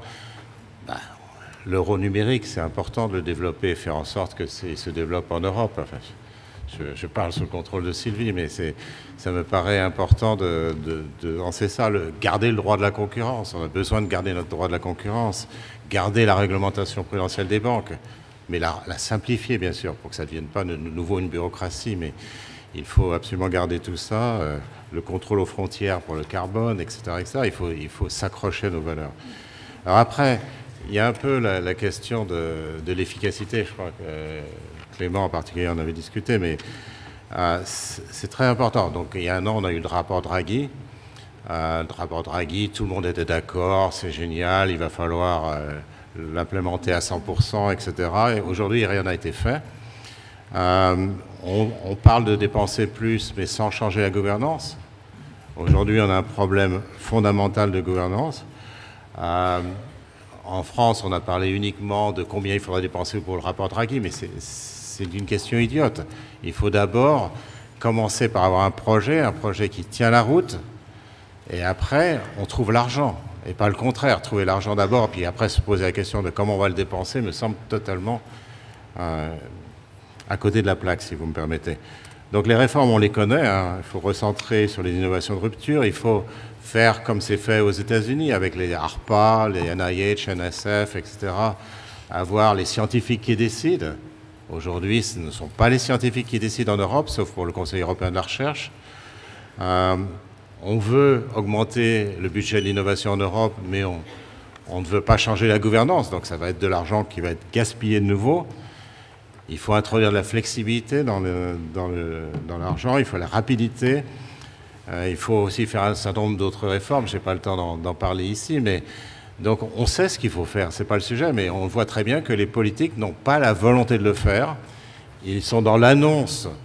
Ils sont dans l'annonce des budgets. On va dépenser, comme ça a été souligné, tant sur tel sujet. La gouvernance n'intéresse personne. Le saupoudrage n'intéresse personne. Ce qui intéresse d'un point de vue politique, c'est combien on dépense. Et ça, c'est grave. Alors à ce sujet, je voudrais aussi reprendre un point qui a été fait. Le contact direct me semble effectivement très, très important. Aujourd'hui, on l'a un peu perdu. Moi, parfois, ça m'arrive de parler des gens qui votent pour des populistes. Et ces gens disent, mais Trump, il bouge. Il bouge. Et c'est vrai qu'il bouge. Alors, pas dans le sens dans lequel on voudrait, mais il bouge. En Europe, on a l'impression d'être complètement statique, on ne bouge pas, on ne fait pas les grandes réformes, on ne fait pas ce qu'il faut faire. Et à côté de ça, on se défausse. Donc, on se défausse, on demande à tout le monde de faire tout. On voudrait bien, par exemple, sur le cas du climat ou du droit de la concurrence, par exemple. Du climat, c'est très clair. L'État... Encore, je trouve que l'Europe est quand même beaucoup mieux que les autres, mais même comme ça, on hésite à avoir un prix du carbone qui ferait en sorte que les gens économiseraient le carbone, parce que c'est pas populaire. Alors on demande aux juges, on demande aux collectivités, on demande à la BCE, on demande aux autorités de la concurrence européenne de tenir compte du carbone. Alors je pourrais en parler pendant des heures. L'idée est bonne, sauf que ça ne peut pas marcher pour 36 raisons. Donc le politique n'arrête pas de se défausser. Mais où est le contact? Il faut que le politique se mette en avant et fasse ce qu'il faut faire. Alors évidemment, c'est facile d'accuser les politiques. Il y a aussi une grande hétérogénéité entre les politiques, évidemment. Mais in fine, comme je le disais, il faut aussi que nous, en tant que citoyens, on contribue aussi à aider le politique. Parce que, évidemment, si on prend une mesure impopulaire, très vite, on est remplacé au pouvoir. Et donc, c'est important que les citoyens, et d'ailleurs, je voudrais signaler le travail qui est fait ici au GECO, justement de partager le savoir, non pas avec quelques experts, comme on fait trop souvent, mais aussi avec un public beaucoup plus large. Bien. Alors, je vais passer la parole à André, mais auparavant, je voudrais vous entendre, Sylvie Goulard. Vous disiez tout à l'heure, attention aux fausses bonnes idées.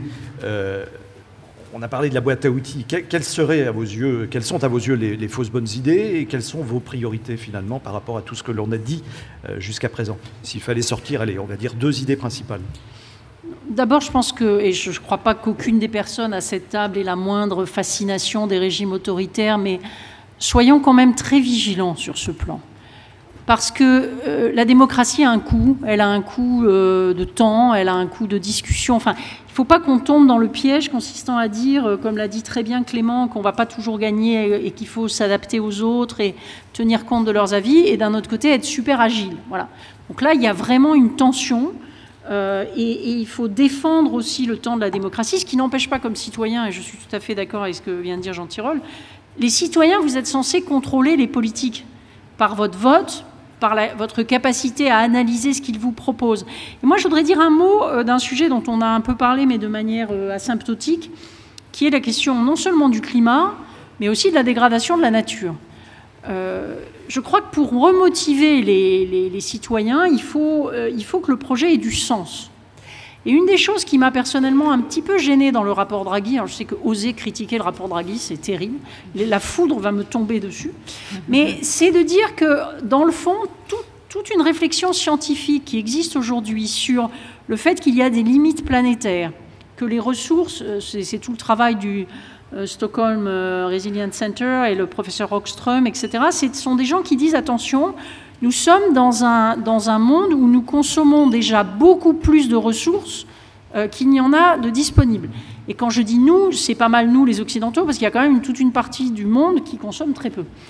Et donc, est-ce qu'on ne pourrait pas, vu que tout le monde est beaucoup plus attaché à l'environnement dans lequel il vit, la montagne, la mer, des zones méditerranéennes, du nord, etc., refonder un projet de société sur cette idée de rareté des ressources, sur l'idée qui va avec de circularité, que d'ailleurs Draghi mentionne, mais il ne le mentionne que pour les minéraux rares, enfin tous les terres rares dont on a besoin pour notamment les nouvelles technologies. Mais c'est vrai pour l'eau, c'est vrai pour les sols, c'est vrai pour les ressources qui forment notre chaîne alimentaire, etc. Donc, pour ma part, j'aurais tendance à dire qu'on ne peut pas seulement fonder un projet de société et redonner envie aux gens sur un constat d'échec, si vous voulez. Parce que alors là, ils vont nous dire, rentrez tous chez vous, vous avez assez vu. Et justement, on veut essayer autre chose. Donc, quand vous êtes confronté à des gens qui vous disent, nous, on a envie d'essayer autre chose, il faut les comprendre. Il faut simplement leur dire, mais fais attention, parce que ceux qui règlent le problème en ignorant le problème, et c'est le cas de Trump. Trump fait du déni scientifique sur le changement climatique et la dégradation de la nature. Bon, je pourrais en parler pendant des heures, je ne veux pas être trop longue. Et là, Clément, si je puis me permettre, ça relativise un tout petit peu l'idée d'indépendance. C'est-à-dire, je ne crois même pas que dans un monde de changement climatique, de raréfaction de l'accès à l'eau, de raréfaction de la qualité des sols, enfin des sols, où on manque de sols de qualité, etc., aucun pays ne pourra se dire indépendant. Aucun. Ce qui se passe ailleurs nous impacte. Et donc, ça recrée du lien, je dirais, dans l'humanité. Alors peut-être que vous allez dire, elle délire, là, mais je crois fondamentalement que c'est en replaçant les personnes, le respect des personnes, le respect de la nature, le respect de son environnement, dans un contexte qui veut être compétitif, mais compétitif autrement, qu'on peut arriver à reconstruire quelque chose. Donc ça oblige à aller plus profondément dans le sujet. Merci. Clément, bonne réaction. On peut vous applaudir, bien sûr. Ne vous en privez pas. Clément. Comme il faut qu'on débatte un peu, je ne partageais pas tout à fait ce qu'a dit André sur les institutions.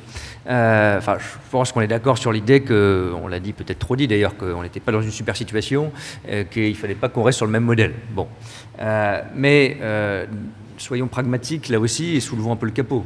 Si on dit on n'a pas la bonne organisation institutionnelle, on pourrait le dire au niveau national comme au niveau européen. Bon, on va passer un temps considérable à essayer de l'amender, la discuter, la rejeter éventuellement, l'accepter. Je suis convaincu, pour aller droit au but, qu'il faut qu'on change nos traités européens.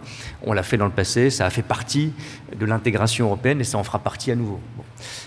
Mais quand on regarde les sujets de vitesse, moi je partage complètement en revanche l'idée qu'on est trop lent. Bon. Dans quel moment on a été rapide ces derniers temps si on prend des cas concrets? Bon, la gestion du Covid, qui a été plutôt un succès, même je dirais, j'enlèverais plutôt, un succès européen. Bon. Sur les deux plans, plan de relance économique qui a été adopté en 3 mois et achat commun de vaccins. Bon, il y a eu des faux départs et des erreurs, mais globalement, on a bien fait de le faire en commun et on a fait mieux en commun que tout seul, ça j'en suis convaincu. Pourquoi? Parce que comme souvent dans les crises, mais en Europe c'est encore plus vrai parce que nos procédures sont plus lourdes, on a compacter, respecter nos procédures, mais compacter tous nos délais de procédure. Bon, on a fait une négociation franco-allemande rapide, il y a une proposition rapide de la Commission européenne, il y a eu un sommet européen rapidement convoqué, rapidement discuté. C'est-à-dire, on ne peut pas le faire sur tout. On ne vit pas sous tension et en période de crise tout le temps. Mais on a la capacité de décider vite si on a un projet et une volonté politique de conviction collective. Bon, ça, j'en suis absolument convaincu.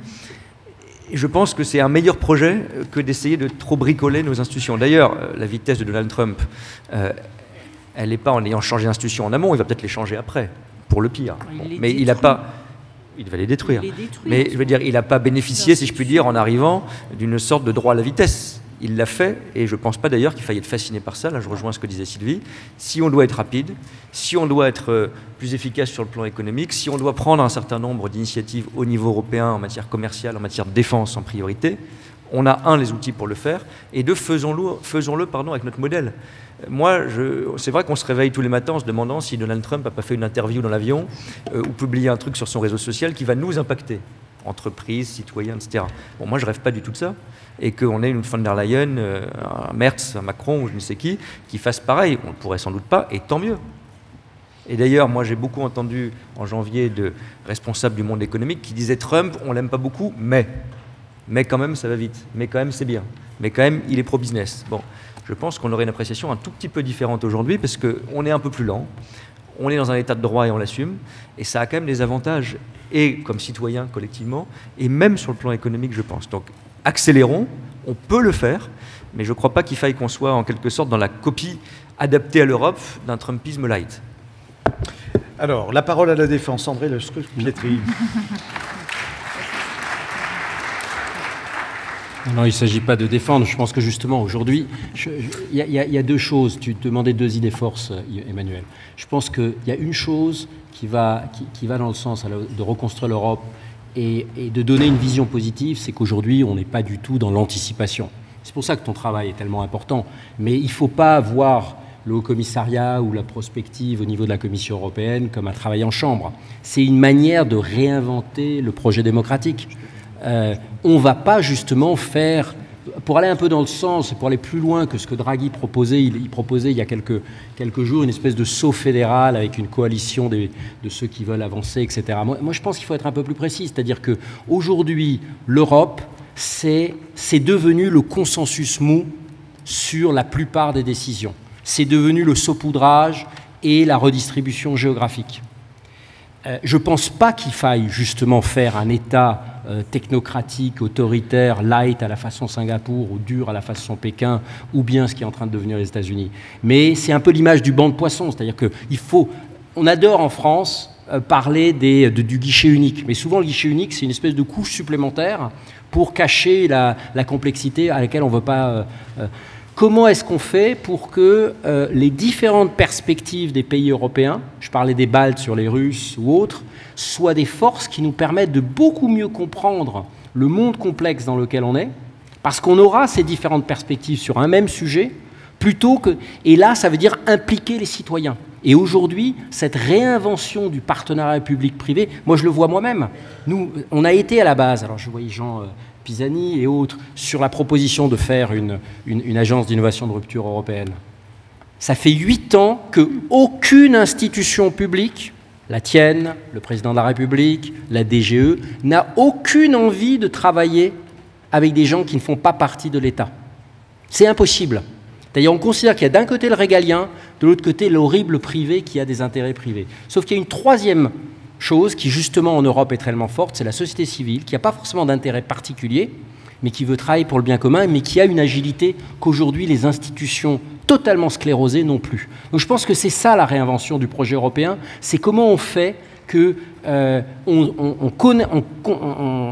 s'appuie sur ces différentes forces, ces perspectives différentes, les gens du Sud sur l'Afrique, totalement absents du débat sur les métaux critiques, les gens de l'Est qui ont beaucoup mieux compris que nous ce qui allait se passer en février 2022. Il faudrait quand même qu'on se pose aussi des questions sur notre capacité d'anticipation. Et cette capacité d'anticipation, ça crée un discours positif sur la suite. Où est-ce qu'ils sont les Kennedy? Il faut arrêter de faire un plan IA ou un plan quantique, mais ça c'est réservé à une petite élite. Tout le monde s'en fout, pardon, pour être un petit peu vulgaire. Ce qu'il faut, c'est dire, est-ce qu'on va utiliser ces nouvelles technologies pour développer de nouveaux médicaments? Est-ce qu'on peut faire du stockage qui est 10 fois meilleur? Est-ce qu'on peut réutiliser ces terres rares, mais sans polluer notre environnement? Ça, c'est des choses qui sont des vrais projets de société, qui laissent beaucoup de liberté à la société civile. C'est ça l'État moderne. C'est pas l'État vertical. D'ailleurs, on parle toujours l'allusion à la défense. Je veux dire, si vous avez un général qui va dire exactement aux forces spéciales dans tel ou tel endroit ce qu'il doit faire devant telle colline, devant tel djihadiste, etc., il sera toujours un temps en retard. Ça, c'est une chose. Et l'autre chose, c'est je pense que les pays autoritaires, malheureusement, sont beaucoup plus créatifs que nous à réinventer leur modèle. Nous, on n'a pas réinventé la démocratie depuis 70 ans, pardon. Est-ce qu'on peut imaginer des systèmes où on ne va pas voter pour une personne pendant 5 ans, parce que sur l'éducation nationale, on a eu 11 ministres, je crois, depuis 12 ans, il faudrait penser 20 ans. Par contre, sur la géopolitique, il faut probablement penser 6 mois. Est-ce qu'on peut avoir des votes différenciés? Je veux dire, un peu de créativité. Je trouve que là, nos sciences politiques sont, extrêmement peu créatives. Est-ce qu'on peut avoir est-ce qu'on peut utiliser les réseaux sociaux, justement, pour faire émerger Il y a eu tout ce débat sur le référendum d'initiative populaire, citoyen, etc., mais qui a été totalement occulté. Regardons un petit peu ce qui se passe quand même en Suisse. C'est une manière aussi de la donner de la respiration. Alors je sais que certains pays comme l'Allemagne ont une horreur du référendum, mais je pense qu'il faut qu'on réinvente nos démocraties. Si elles sont figées et que tout est fixé sur 2017, 2022, 2027, eh bien on va avoir, comme ce qui se passe en ce moment, une fin de règne épouvantable, une espèce de stérilisation. Et je dis que 18 mois aujourd'hui, c'est 15 ans d'il y a 20 ans. on est en train de vivre des années de chien. C'est-à-dire qu'une année aujourd'hui perdue, c'est 10 années perdues il y a 20 ans. Donc c'est absolument dramatique. Donc il faut réinventer cette démocratie. Et ça, c'est, je trouve, qu'un projet politique qui est hyper enthousiasmant. Donc j'espère que les jeunes qui sont là, et les moins jeunes aussi, ils vont se saisir de ça. Je pense que c'est votre initiative. Ils vont vous applaudir, les jeunes. Je sais pas si Vous allez écouter pas que les jeunes, d'ailleurs. Hélène, sur ce point. Donc moi, pour relancer un peu le débat, je voulais justement contredire un tout petit peu André et puis contredire aussi Sylvie sur des points sur lesquels ils sont prononcés. Donc, André, donc, tu as répété plusieurs fois que les régimes autoritaires innovent plus. Parle bien en face. Oui, les régimes autoritaires innovent plus. Ça me dérange énormément quand même comme assertion, pour être parfaitement honnête. Donc, tu as donné plusieurs exemples. Donc, effectivement, si on pense à la politique industrielle chinoise, c'est clair, régime autoritaire, investissement mais massif, mais il y a eu un coût énorme de ça quand même. C'est la consommation chinoise très basse, une poigne de fer dans bien des domaines, et maintenant un problème de surcapacité dans énormément de secteurs qui sont en train d'ailleurs de causer des problèmes et qui, d'une certaine façon, sont très reliés à la guerre commerciale dans lesquelles nous sommes pris entre les États-Unis et la Chine. Donc c'est pas extrêmement rose. Les États-Unis, innovation. Quand on regarde tous les papiers d'innovation en économie et de croissance de long terme, on veut de l'éducation, on veut des bonnes institutions. Ce qu'est en train de faire Trump avec le dégommage des universités américaines, avec les restrictions sur les visas des étudiants, avec la négation de la science, la négation même du changement climatique, etc., il est en train de couper justement tous les fonds à NIH, la National Health Agency, etc. Ça paraît extrêmement contre-productif. Donc là, tu vois, je pense que là, il y a vraiment un exemple d'autoritarisme qui va se retourner dans le moyen à long terme sur l'innovation, qui a quand même été le moteur le plus extraordinaire pour la croissance des États-Unis. Donc là, je pense que ça va vraiment se retourner contre eux. Tu parles d'innovation d'un point de vue démocratique. Je suis désolée, mais enfin aussi le playbook de Trump, ça ressemble beaucoup au playbook d'Orban, ça ressemble beaucoup au playbook de Poutine d'une certaine façon. Donc là, je trouve beaucoup de mimétisme. Je ne suis pas sûre qu'il y ait énormément d'innovation. Donc je voudrais vraiment m'inscrire en faux là sur cette phrase que tu as dite. Sylvie, tu parles du fait que, essentiellement, les problèmes de biodiversité, le problème de rareté de l'eau, ça va nous remettre en interdépendance. Et donc, ça va recréer un espèce de lien. Moi, ce que je vois actuellement, c'est... il faut retourner à Albert Hirschman et la théorie de la coercion. Et vraiment, le nouveau et la géoéconomique. C'est qu'en fait, ce qui se passe, c'est qu'à chaque fois qu'il y a des ressources rares, on voit que dans un monde qui est très conflictuel, les pouvoirs essayent précisément de s'accaparer les ressources rares et d'exercer une coercion sur les autres pays. Donc là, l'exemple, encore une fois, ça va être la Chine. Si on regarde ce qu'a fait la Chine avec les réseaux de production de métaux industriels, de terres rares et de métaux industriels, vous regardez la position de la Chine dans ces réseaux en termes à la fois les relations avec les pays où il y a des mines, mais aussi le processing, le raffinage de tout ça. Vous prenez 10 ans, il y a 10 ans, la Chine était un participant à peu près normal dans un réseau. Maintenant, vous regardez, la Chine est au centre de tous ces réseaux-là. Pourquoi? Mais Hélène, j'ai pas du tout dit que tout allait s'arranger par l'opération du Saint-Esprit. J'ai dit au contraire que c'est l'un des sujets dont il faut s'occuper, et s'occuper avec le soutien des populations et des gens qui sont sur le terrain, qu'il s'agisse de peuples autochtones ou de communautés locales dans nos pays, parce qu'évidemment, si on ne s'en occupe pas, et ce qui est quand même un des grands trous noirs de la pensée économique en ce moment, puisqu'on fait comme si on avait des ressources pour continuer. Moi, je ne suis pas partisane d'une décroissance, mais la qualité de la croissance, le caractère régénératif ou circulaire de nos systèmes agricoles, etc., sont des choses fondamentales. Non, pas de mépris sur ce que j'ai dit. Jean Tirole, vous souhaitez réagir à la réaction, pour le coup, d'Hélène, à vos propos? Oui, je pense que c'est la responsabilisation qui est importante. Et enfin, en tant qu'économiste, c'est un peu évident.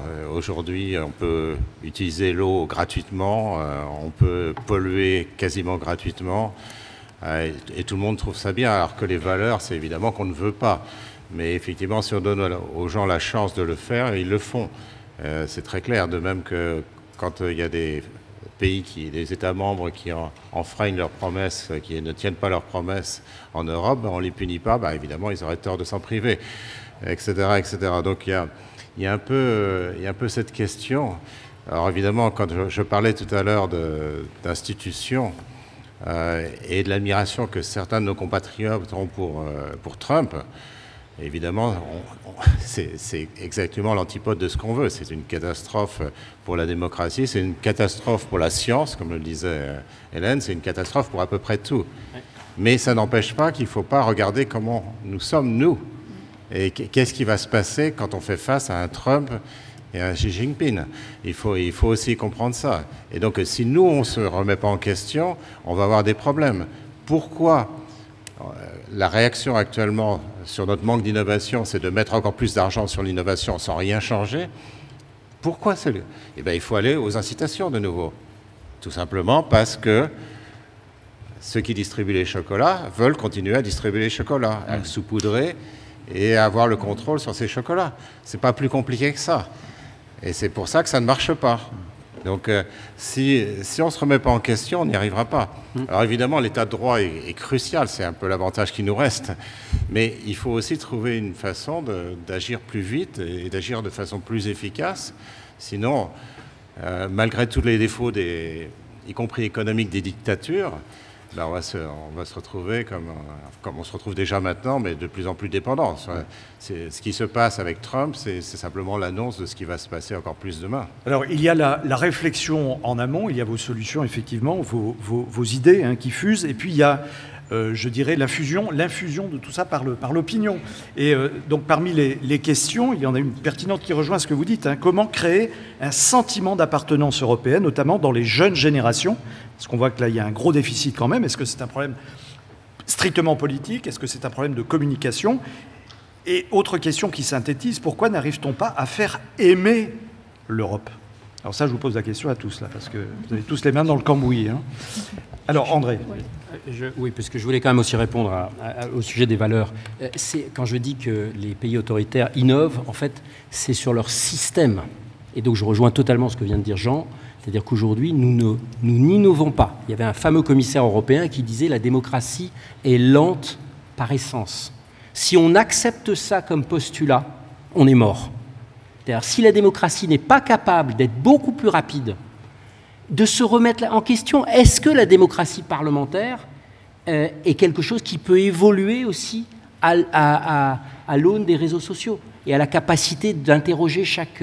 C'est ça que je voulais dire, c'est l'innovation sur le système. Trump est en train d'innover sur le modèle du dictateur, mais le dictateur émergent dans un monde démocratique. La Chine innove parce qu'elle réussit à faire... Je rappelle d'ailleurs, Clément disait que on est aujourd'hui en admiration, enfin beaucoup de dirigeants à Mezzovice disent ils sont un peu en admiration devant Trump. Je rappelle quand même, moi j'ai vécu 10 ans en Chine, que je voyais pas mal, enfin tout le temps des patrons du CAC 40, ils revenaient, et dans l'avion Air France qui les ramenait de Pékin, c'était bon, on n'aime pas trop le système, mais qu'est-ce que ça marche? D'où la naïveté totale dans laquelle on s'est complu pendant 20 ans, et dont certains premiers ministres sont encore des représentants de ça. Mais juste sur l'histoire de l'espoir, moi je pense qu'aujourd'hui, ce sont les institutions européennes qui ont perdu les citoyens. Et d'ailleurs, on me pose souvent la question, pourquoi vous n'avez pas pris une couleur bleue? Je pense aujourd'hui, on me dit, mais pourquoi tu ne mets pas une couleur bleue avec 12 étoiles jaunes? Parce que je pense qu'aujourd'hui, ce combat, il est perdu. On célèbre aujourd'hui la destruction créatrice. Je pense que sur nos institutions, également, on doit avoir le courage de rénover ça, parce que je suis convaincu, vous voyez tous les sondages d'opinion, que la plupart des jeunes ont un sentiment très fort, et pas juste l'auberge espagnole, mais d'appartenance à un... Ils sentent qu'il faut faire masse dans un monde de carnivores.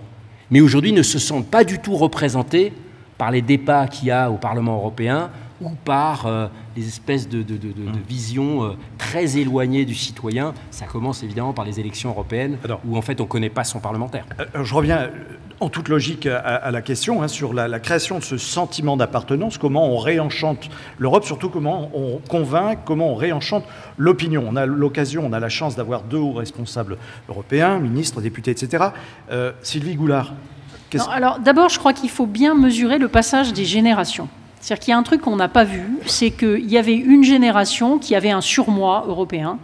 Et quand vous discutiez avec Robert Badinter, avec Karl Lammers, avec des gens comme ça, de toute façon, ils allaient à Bruxelles pour construire quelque chose qui n'était plus jamais ça. On n'a pas vraiment commencé à concevoir une éducation qui soit systématiquement plus européenne, mais ça va aussi... la télévision que vous payez, enfin avec la redevance, il n'y en a plus, mais enfin la télévision du service public. Moi, quand j'étais députée européenne, je suis allée voir plusieurs présidents de France Télévisions en leur mettant sous le nez le règlement, le cahier des charges. Il y a dans le cahier des charges des articles qui demandent beaucoup plus d'informations et d'éducation et d'émissions sur l'Europe. Donc c'est éducation dans les écoles, éducation par tous les moyens. Et il faut qu'on sache que maintenant, je dirais que dans la propagande privée, il y a quand même des forces extrêmement vigoureuses, anti-européennes, nationalistes, vendant même un christianisme de pacotille. Donc tout ça, il faut peut-être qu'on y réfléchisse. Donc on n'a pas commencé à faire les Européens, avec un obstacle que je vois quand même beaucoup en franchissant les frontières, et on est plusieurs ici à le faire, c'est que ce que nous essayons de faire en Europe est particulièrement difficile à cause de la langue. Même si maintenant il y a des systèmes de traduction, même si le sens de ce qu'est une règle, là, dans l'institut que je préside en Allemagne, là, je suis en train de me battre contre le Bund, contre l'État fédéral allemand, sur l'interprétation de certaines règles. Mais j'ai l'impression d'être revenu en 2009-2011, quand on parlait des règles du pacte de stabilité avec Wolfgang Schäuble. Il y a quand même un rapport à la règle qui est différent. Donc vous pouvez traduire avec un IA le mot règle en allemand ou le mot dette, mais c'est la même chose qu'il y a derrière.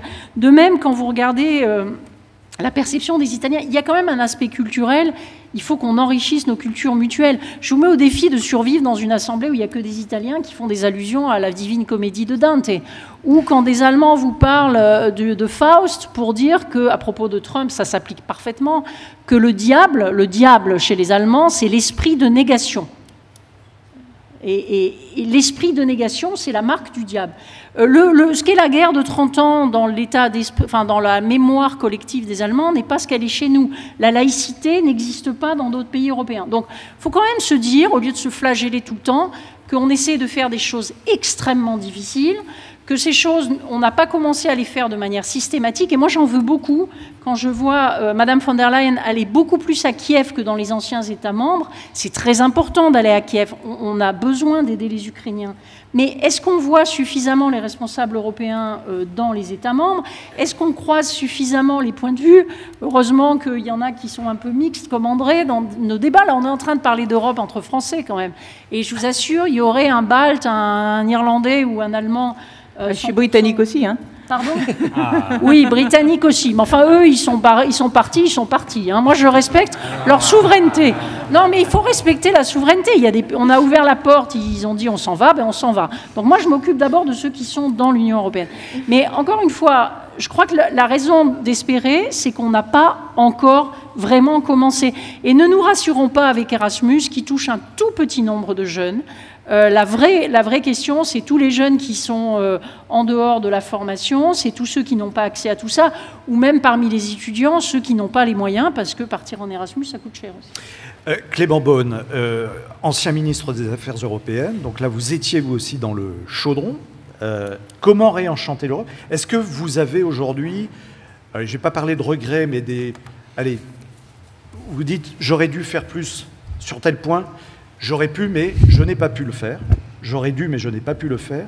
Quelle est votre vision des choses aujourd'hui après être passé par les affaires européennes? Ça, il y a plein de choses sur lesquelles j'aurais voulu faire plus ou mieux, mais je ne vais pas dire c'est la faute des autres. Et puis j'espère qu'il reste des choses à faire, pour moi et pour plein d'autres. Donc si on regarde devant sur le sentiment d'appartenance, on l'appelle comme on veut, moi j'y crois beaucoup. L'Union européenne, c'est un projet politique atypique. On parle d'innovation démocratique, là aussi, il ne faut quand même pas balayer ça. C'est la plus grande innovation démocratique du dernier siècle et qui est encore à tout début. J'espère qu'elle ne s'interrompra pas parce que c'est fragile de son parcours. Bon, ça paraît extrêmement chiant, pardon, un trilogue pour ceux qui, dans cet amphi ou ailleurs, apprennent.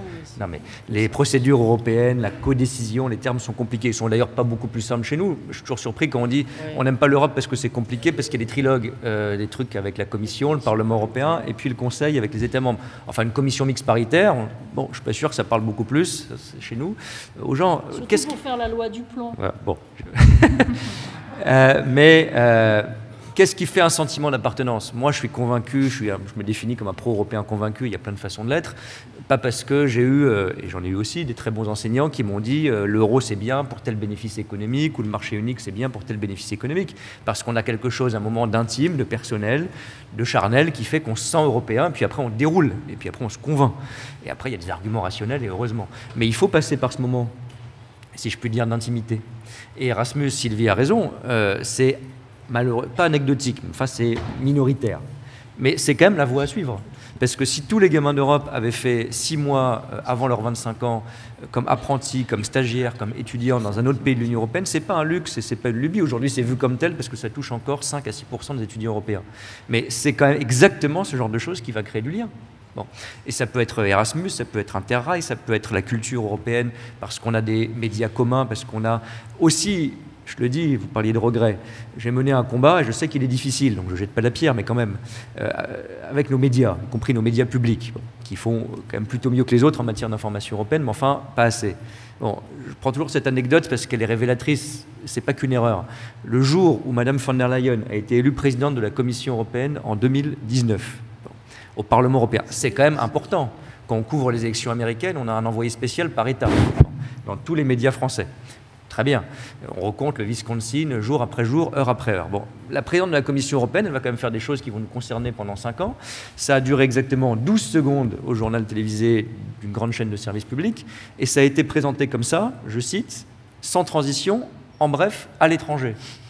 Bon, Madame von der Leyen a été élue à Strasbourg, au Parlement européen. Bon, ça dit quelque chose quand même. Donc il faut qu'on crée il n'y a pas un outil, c'est pas Erasmus qui fera la baguette magique, c'est pas un programme d'histoire commun franco-allemand européen qui fera la baguette magique, mais c'est la multiplication de symboles et de sentiments d'appartenance. Le projet sera sans ciment, ce sera un mur magnifique, avec de très belles briques, le plus haut possible, et il faut continuer à le construire, pas au sens d'enfermement, mais au sens de projet collectif. S'il n'y a pas de ciment, ça ne tiendra pas, et le ciment, c'est quand même ce qu'on vit. Et d'ailleurs, là, on ne réinvente pas grand-chose. Quand on a créé la République, on a bien compris que ça passait par l'école, par l'éducation, par les symboles, par l'hymne, par le drapeau, par un vivre en commun, vivre ensemble, comme on dit de manière un peu galvaudée aujourd'hui, qu'on n'a pas du tout au niveau européen. Il ne faut pas l'imposer, mais il faut en donner quand même les possibilités, et au-delà de ceux qui sont évidemment déjà convaincus. Parce que moi, que j'ai fait Erasmus, j'ai trouvé ça super. J'ai bu des verres et j'ai encore des amis, on échange sur les réseaux sociaux. Mais j'en avais pas fondamentalement besoin, honnêtement, parce que j'avais déjà une exposition européenne, j'avais déjà des professeurs formidables. Mais en revanche, il faut qu'on développe ce genre de choses. Ça, j'en suis absolument convaincu. Et si j'ai un petit regret, c'est qu'on passe beaucoup de temps sur les aspects justement institutionnels.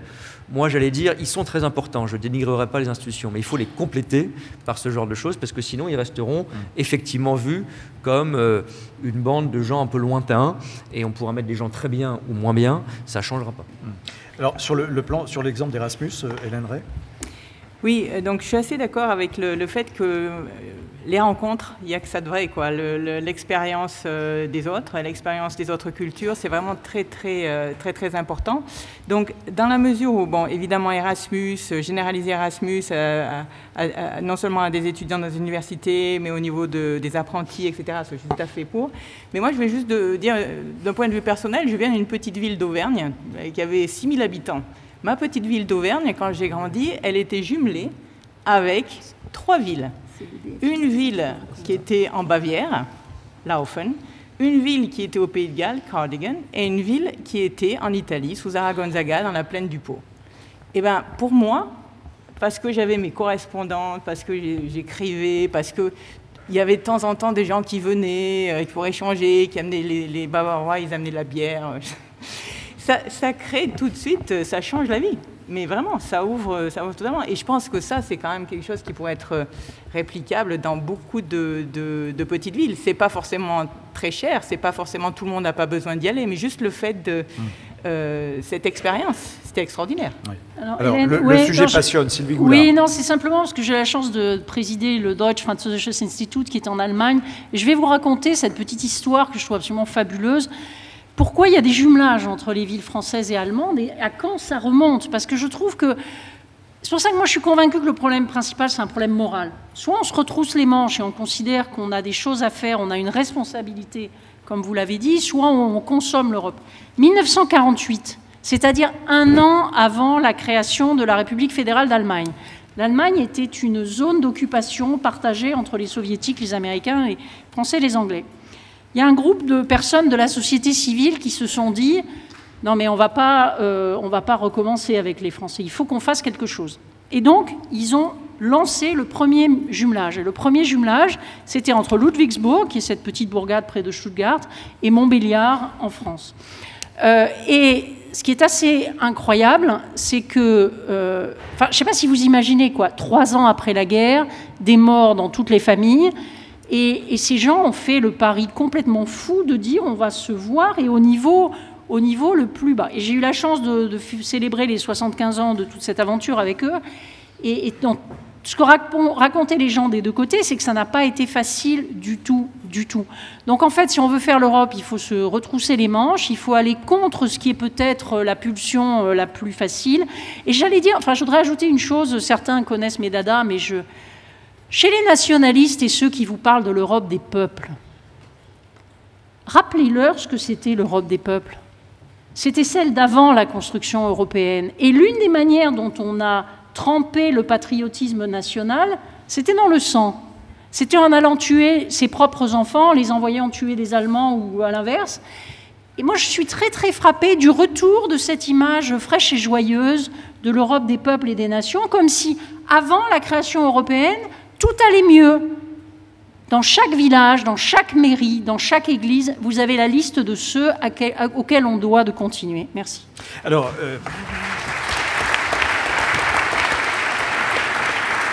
je vais être un peu provoque, je vais me faire l'avocat du diable avec une question qui est posée. On sait que certains pays maintenant, on parlait tout à l'heure de l'unicité, de l'union, de certains qui tirent peut-être la couverture à eux. Il y a les pays qui ne marchent pas et il y a les pays qui marchent bien. Donc question directe, pourquoi aujourd'hui ça marche en Espagne et au Portugal? Est-ce qu'il y a ce sentiment justement d'appartenance plus fort en Espagne et au Portugal? On ne parle pas de l'Italie parce que on pourrait en parler pendant des heures, mais ces deux autres exemples, Espagne et Portugal, pourquoi ça marche chez eux? Voilà, la question est concrète. Jean Tirole. Est-ce que c'est lié au sentiment d'appartenance ou c'est réellement la capacité des gouvernants de ces pays à redresser sur le plan économique? Alors, je ne suis pas spécialiste, je voudrais juste revenir sur ce qui vient d'être dit. Je pense que c'est vraiment important d'avoir les narratifs qu'il convient. Qu'est-ce qui va créer en Europe du vivre ensemble, un sentiment d'empathie, de vouloir être ensemble? Et in fine, c'est vraiment les narratifs qu'on peut avoir, plus le contact. Alors le contact, effectivement, ça a été souligné plusieurs fois. C'est vrai que le contact aujourd'hui est très élitiste. Et même les jumelages, d'ailleurs, moi, mon expérience du jumelage, c'était essentiellement des gens qui avaient fait la Deuxième Guerre mondiale, qui ont dit « on ne veut plus jamais ça », effectivement. Et c'était effectivement, c'était pas tellement les jeunes, c'était plutôt les gens qui avaient vécu la Deuxième Guerre mondiale.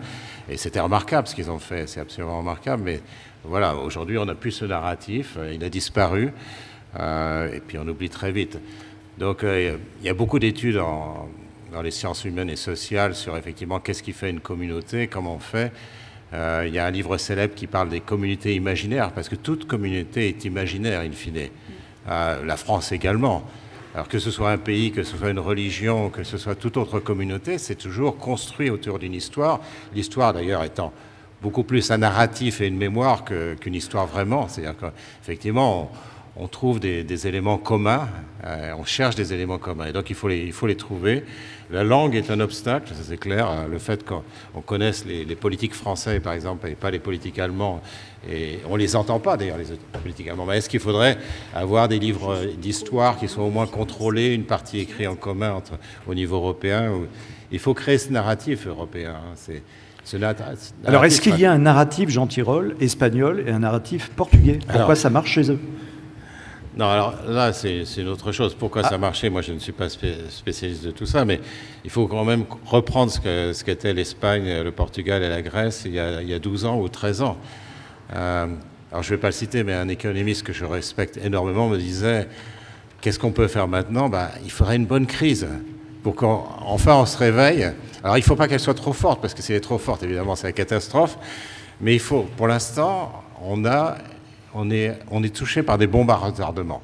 En fait, il n'y a jamais eu de catastrophe en France les 30 ou 40 dernières années. On n'a même pas eu la crise financière. On l'a subie, mais on ne l'a jamais eu. Nos banques n'ont pas fait faillite. La crise climatique, c'est lent, ça évolue. La dette, elle augmente, mais il ne se passe rien parce qu'elle augmente lentement, etc., etc. Donc on a toutes ces bombardements. L'éducation, j'en parle pas. Et on a tous ces bombardements que notre démocratie ignore. D'accord ?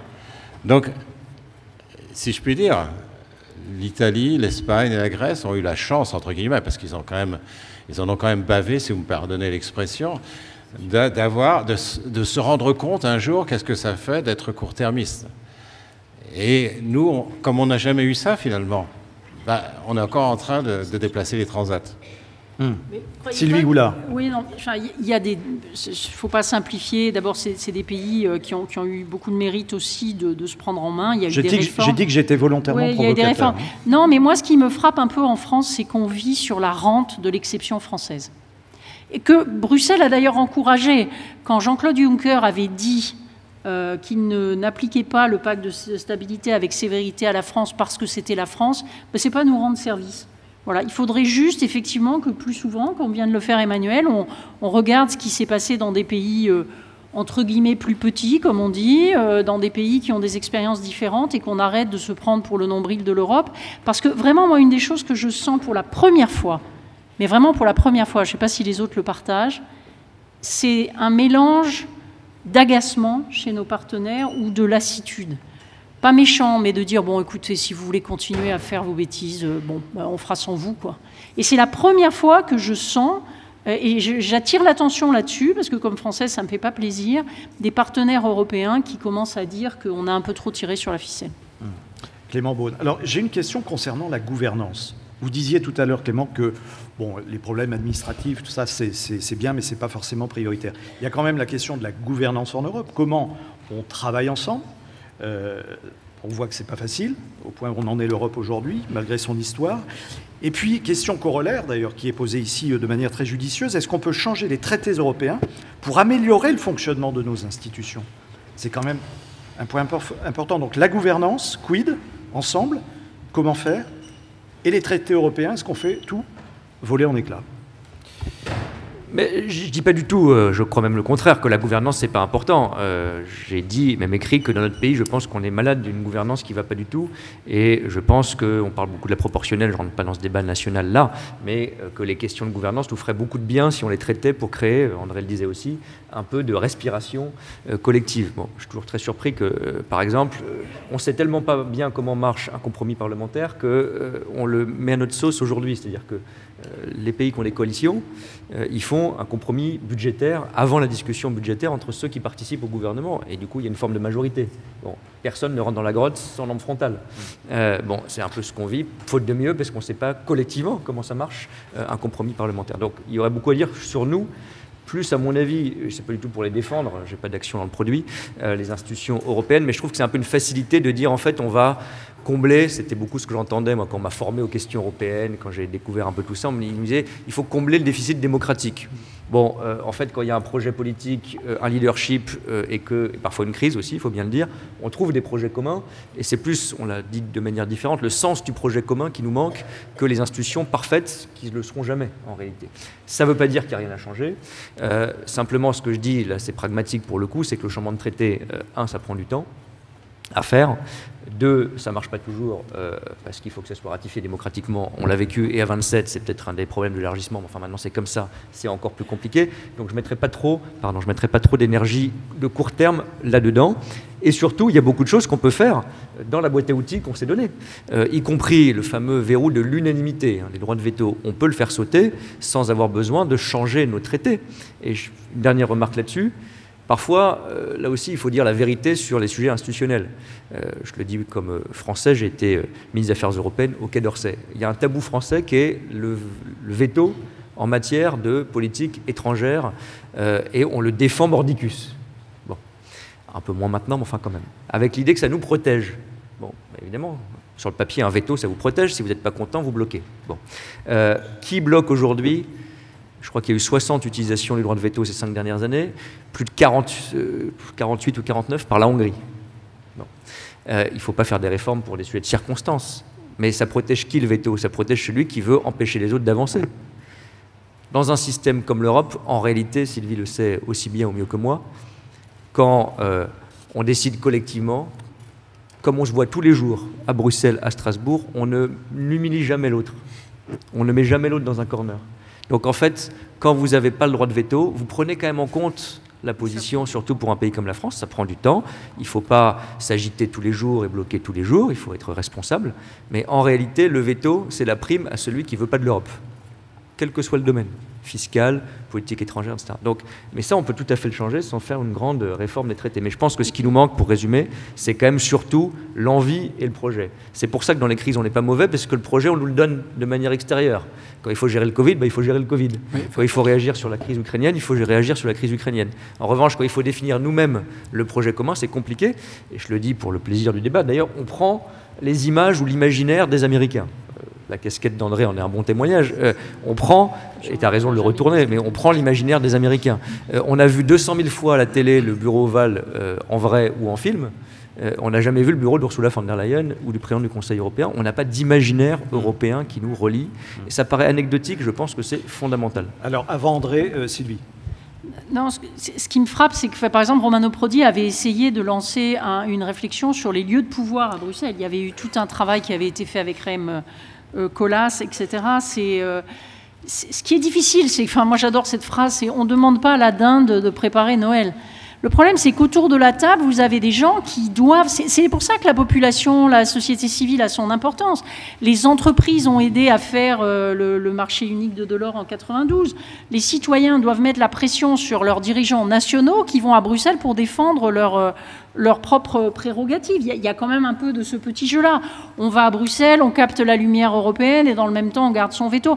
Moi, l'institution qui me pose un vrai problème, c'est le Conseil européen. Le Conseil européen, qui est devenu une institution seulement en 2009, est une institution dans laquelle aujourd'hui M. Macron, M. Merz, Mme Meloni vont. Chacun a sa parfaite légitimité nationale, mais il n'empêche que quand ils prennent des décisions pour tout le monde, c'est beaucoup moins légitime parce qu'ils n'avaient pas de mandat pour ça. D'ailleurs, la présidentielle en France, vous allez voir la prochaine, on ne parlera pas spécialement d'Europe. Mais ça n'empêche pas de faire des trucs. Alors vous disiez, qu'est-ce qu'il y a dans la boîte à outils?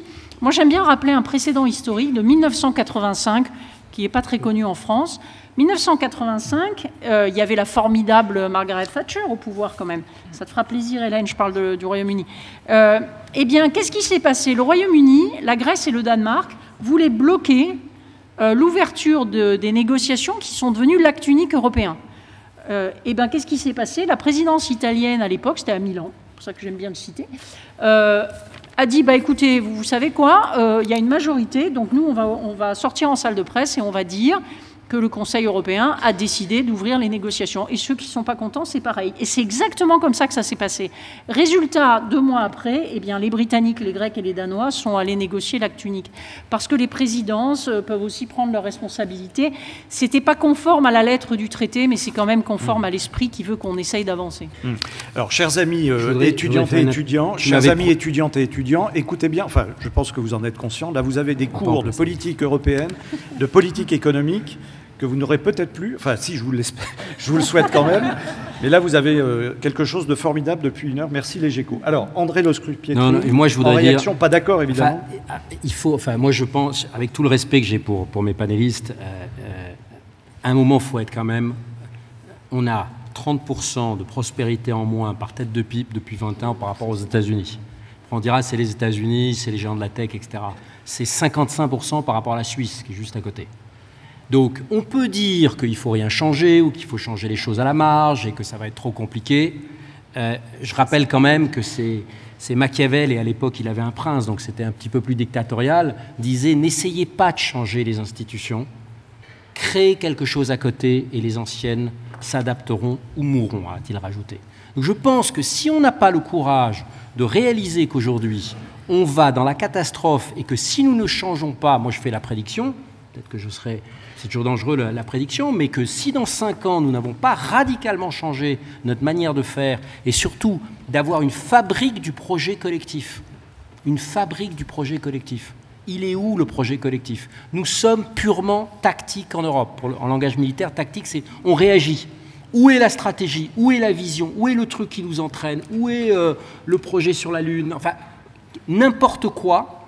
Et il faut aussi avoir le courage de dire que nos valeurs, ça je ne l'entends pas beaucoup dans le discours, sauf par les partis extrêmes, et je pense que c'est une erreur, nos valeurs, on considère qu'elles sont supérieures aux autres. On considère que les valeurs d'humanisme, les valeurs de respect de l'environnement sont supérieures aux autres. J'entends pas beaucoup de gens dire ça. On est encore un peu dans le wokisme généralisé au niveau... On est dans un combat de système. Poutine veut nous faire la peau, Xi veut nous faire la peau, Trump veut nous faire la peau. Donc soit on réagit, soit dans 5 ans, c'est les partis extrêmes qui arriveront au pouvoir, peut-être dans 18 mois chez nous. Et sur l'innovation démocratique, on parle de la langue. Petite anecdote. Le seul endroit dans le monde où les fameux AirPods de Apple, alors je ne veux pas faire de la pub, avec de la traduction automatique ont été interdites, c'est l'Europe, à cause de l'IA Act. Cherchez l'erreur.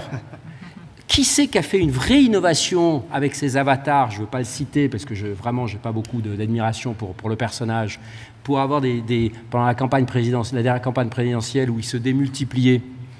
Est-ce qu'on ne pourrait pas, alors la technologie ne va pas tout résoudre, mais est-ce qu'on pourrait, on parle toujours des deepfakes, ces vidéos truquées, mais est-ce qu'on peut pas utiliser justement quelque chose où quand Macron parle, eh bien son discours d'abord est réduit de 2 tiers, 2, il parle avec l'accent bavarois, et soudain, les gens de Bavière le comprendront. C'est comme ça qu'on créera un agora européen. Sinon, on va rester dans nos silos, et je crains que ce soit les extrêmes qui nous imposeront leur système. Alors, on sent la passion de chacune. On sent la passion de chacune et chacun d'entre vous. On arrive au terme de ce débat. J'ai une dernière question, mais déjà, je vous prépare à l'exercice. Il n'y a pas que André qui a le droit d'avoir un slogan sur sa casquette. Je vais faire un petit tour de table pour savoir qui aura le slogan. On va faire un concours d'ailleurs. Tiens, qui aura le meilleur slogan pour vendre l'Europe et réenchanter l'Europe auprès de l'opinion. Dernière question par rapport à ce que tu disais, André. Question du public que j'essaie de retrouver. Voilà. Quel impact de l'arrivée des populistes au pouvoir à moyen terme sur le fonctionnement de l'Europe et quid de sa pérennité? Alors... Clément? Ça va être très long, mais j'ai juste une remarque.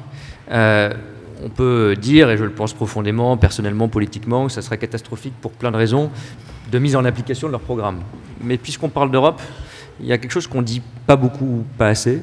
Il n'y a aucune initiative européenne, que ce soit, Sylvie le rappelait à juste titre, les premières, après-guerre, 3 ans, le congrès de La Haye, il y a des gens qui se sont réunis et qui ont créé des trucs qui n'étaient pas des institutions seulement, qui ont créé une institution universitaire, par exemple, qu'on a appelée le Collège d'Europe, et puis qui ont fait les premiers pas de ce qu'a été la déclaration de Robert Schuman en 1950, seulement 5 ans après la guerre, etc. Il n'y a aucune initiative qui nous a protégés, qui nous a fait du bien, qui a géré des crises, qui a été prise par un anti-européen au niveau européen.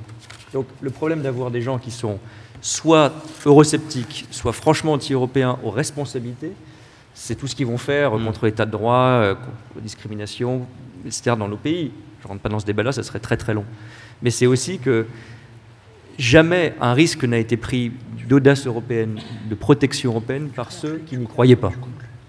Même si à la fin, ils enlèvent un petit peu d'euroscepticisme ou un petit peu d'anti-européisme dans leur cœur peut-être, ou en tout cas dans leur raison, de leurs habits, c'est pas, pardon, je vais mettre des noms, c'est pas Madame Meloni, Monsieur Orban, etc., qui dans un Conseil européen vont dire on va faire un saut européen qui va nous permettre de gérer la crise. Jamais ça n'arrivera. Quoi qu'on pense de ce qu'ils ont fait dans leur pays. Jamais. Ce sont des gens qui croient un tant soit peu au projet européen, qui vont prendre des initiatives, qui vont faire avancer tout ce qu'on a dit là. Et donc, rien que pour ça, il faut quand même se poser la question aussi, à cet égard, quand on met un bulletin dans l'urne. Qui souhaite répondre? Sylvie Goulard, Jean Tirole? Non, Sylvie. Alors. Non, ça ne les empêche pas d'empocher l'argent européen quand même. Hein. Je crois qu'il faut le dire. Merci pour cette assertion. Allez, on va conclure. Alors peut-être en guise, Hélène Rey, déjà de réponse sur ce point des extrêmes, et puis conclusion générale d'une table ronde très riche. Non, sur exactement ce point, c'est clair que les extrêmes ne disent plus maintenant qu'ils veulent sortir de l'euro ou sortir de l'Europe. C'était quand même la position auparavant. Maintenant, ils veulent effectivement miner l'Europe de l'intérieur. Donc, ça veut dire que si on a des populistes qui deviennent importants en Europe, moi, malheureusement, l'avenir que je vois dans ce cas-là, c'est un petit peu le dépeçage de l'Europe. C'est-à-dire tout ce dont on a parlé avant, le fait que Sabine Veillant, effectivement, on ne pouvait pas négocier sur le plan commercial parce qu'on n'avait pas de défense européenne. De la même façon, avec les Chinois, on ne peut pas vraiment négocier parce qu'on est toujours vu comme soutenu par les États-Unis et donc n'ayant pas d'existence indépendante. Si on a des populistes au pouvoir, ces problèmes-là se décuplent et l'Europe se fait racketter. Donc notre richesse se fait racketter par les pouvoirs à l'ouest et à l'est. Donc on va essayer d'éviter ça peut-être. Merci Hélène. Allez, rapidement, concours de slogans. On commence par Jean Tirole. Le meilleur slogan pour vendre l'Europe. Ah, le meilleur? Non, je peux pas. Non. Il y a eu la mort d'Alain Delon récemment. On a revu tous les films, y compris Visconti et le Guépard et tous ces avatars, parce qu'il y en a plein maintenant. Et évidemment, il y a la célèbre phrase « Il faut que tout change pour que rien ne change ». Ce qui ne doit pas changer, c'est évidemment nos valeurs, nos civilisations. Ça a été rappelé par Hélène. C'est très, très important. Mais pour ça, il faut tout changer. Il faut tout changer, en particulier la gouvernance économique et la gouvernance politique. Sylvie. Moi, je crois que la meilleure définition de l'Europe, c'est « faites l'amour, pas la guerre ». Parce qu'il y a cette dimension émotionnelle et en même temps le refus de se disputer entre nous. Donc vous pouvez le prendre au sens strict, parce que c'est quand même une des bonnes manières d'apprendre les langues étrangères, ou vous pouvez le prendre à un sens plus figuré. Merci. On suivra le conseil. Clément Beaune. Il y a une expression que j'ai bien aimée qui est arrivée les derniers jours dans le débat, c'est la force positive. C'est un slogan qu'a utilisé le parti qui arrive en tête des élections aux Pays-Bas, dès 1966. Ça dit quelque chose, c'est qu'il n'y a pas de fatalité. Ils ont combattu en étant, pour la première fois, ceux qui ont mis des drapeaux néerlandais et européens dans leurs réunions politiques, et ils ont combattu avec un attractif exactement opposé à celui de l'extrême droite, un parti populiste. Et donc je pense que notamment en étant pro-européen assumé, il faut faire comme ça. Donc j'espère qu'on sera une force positive collectivement. Merci Clément. Bon alors on a déjà la réponse sur la casquette, mais il y en a peut-être une autre dans la tête, non? Non, je pense d'abord que méga, ça sonne beaucoup mieux que maga, vous l'aurez tous compris. Non, je crois que aujourd'hui, on est quand même les champions du monde des rapports, et que je parlais de vitesse. Aujourd'hui, le vrai sujet, c'est la mise en œuvre, et c'est ce que demandent nos citoyens. Donc c'est vraiment stop au rapport, place à l'action. Ah, pas mal. Hélène, c'est toujours très difficile d'arriver en dernier. Ouais, donc moi c'est très court. Europe, la remontada. Ouais. Bravo, merci. Merci pour cette table ronde vraiment complète que vous pourrez retrouver évidemment en podcast. Là, je m'adresse également à celles et ceux qui étaient derrière leurs écrans. Les GECO continuent. Merci de votre attention. Vous étiez super. Merci pour vos questions. Bravo.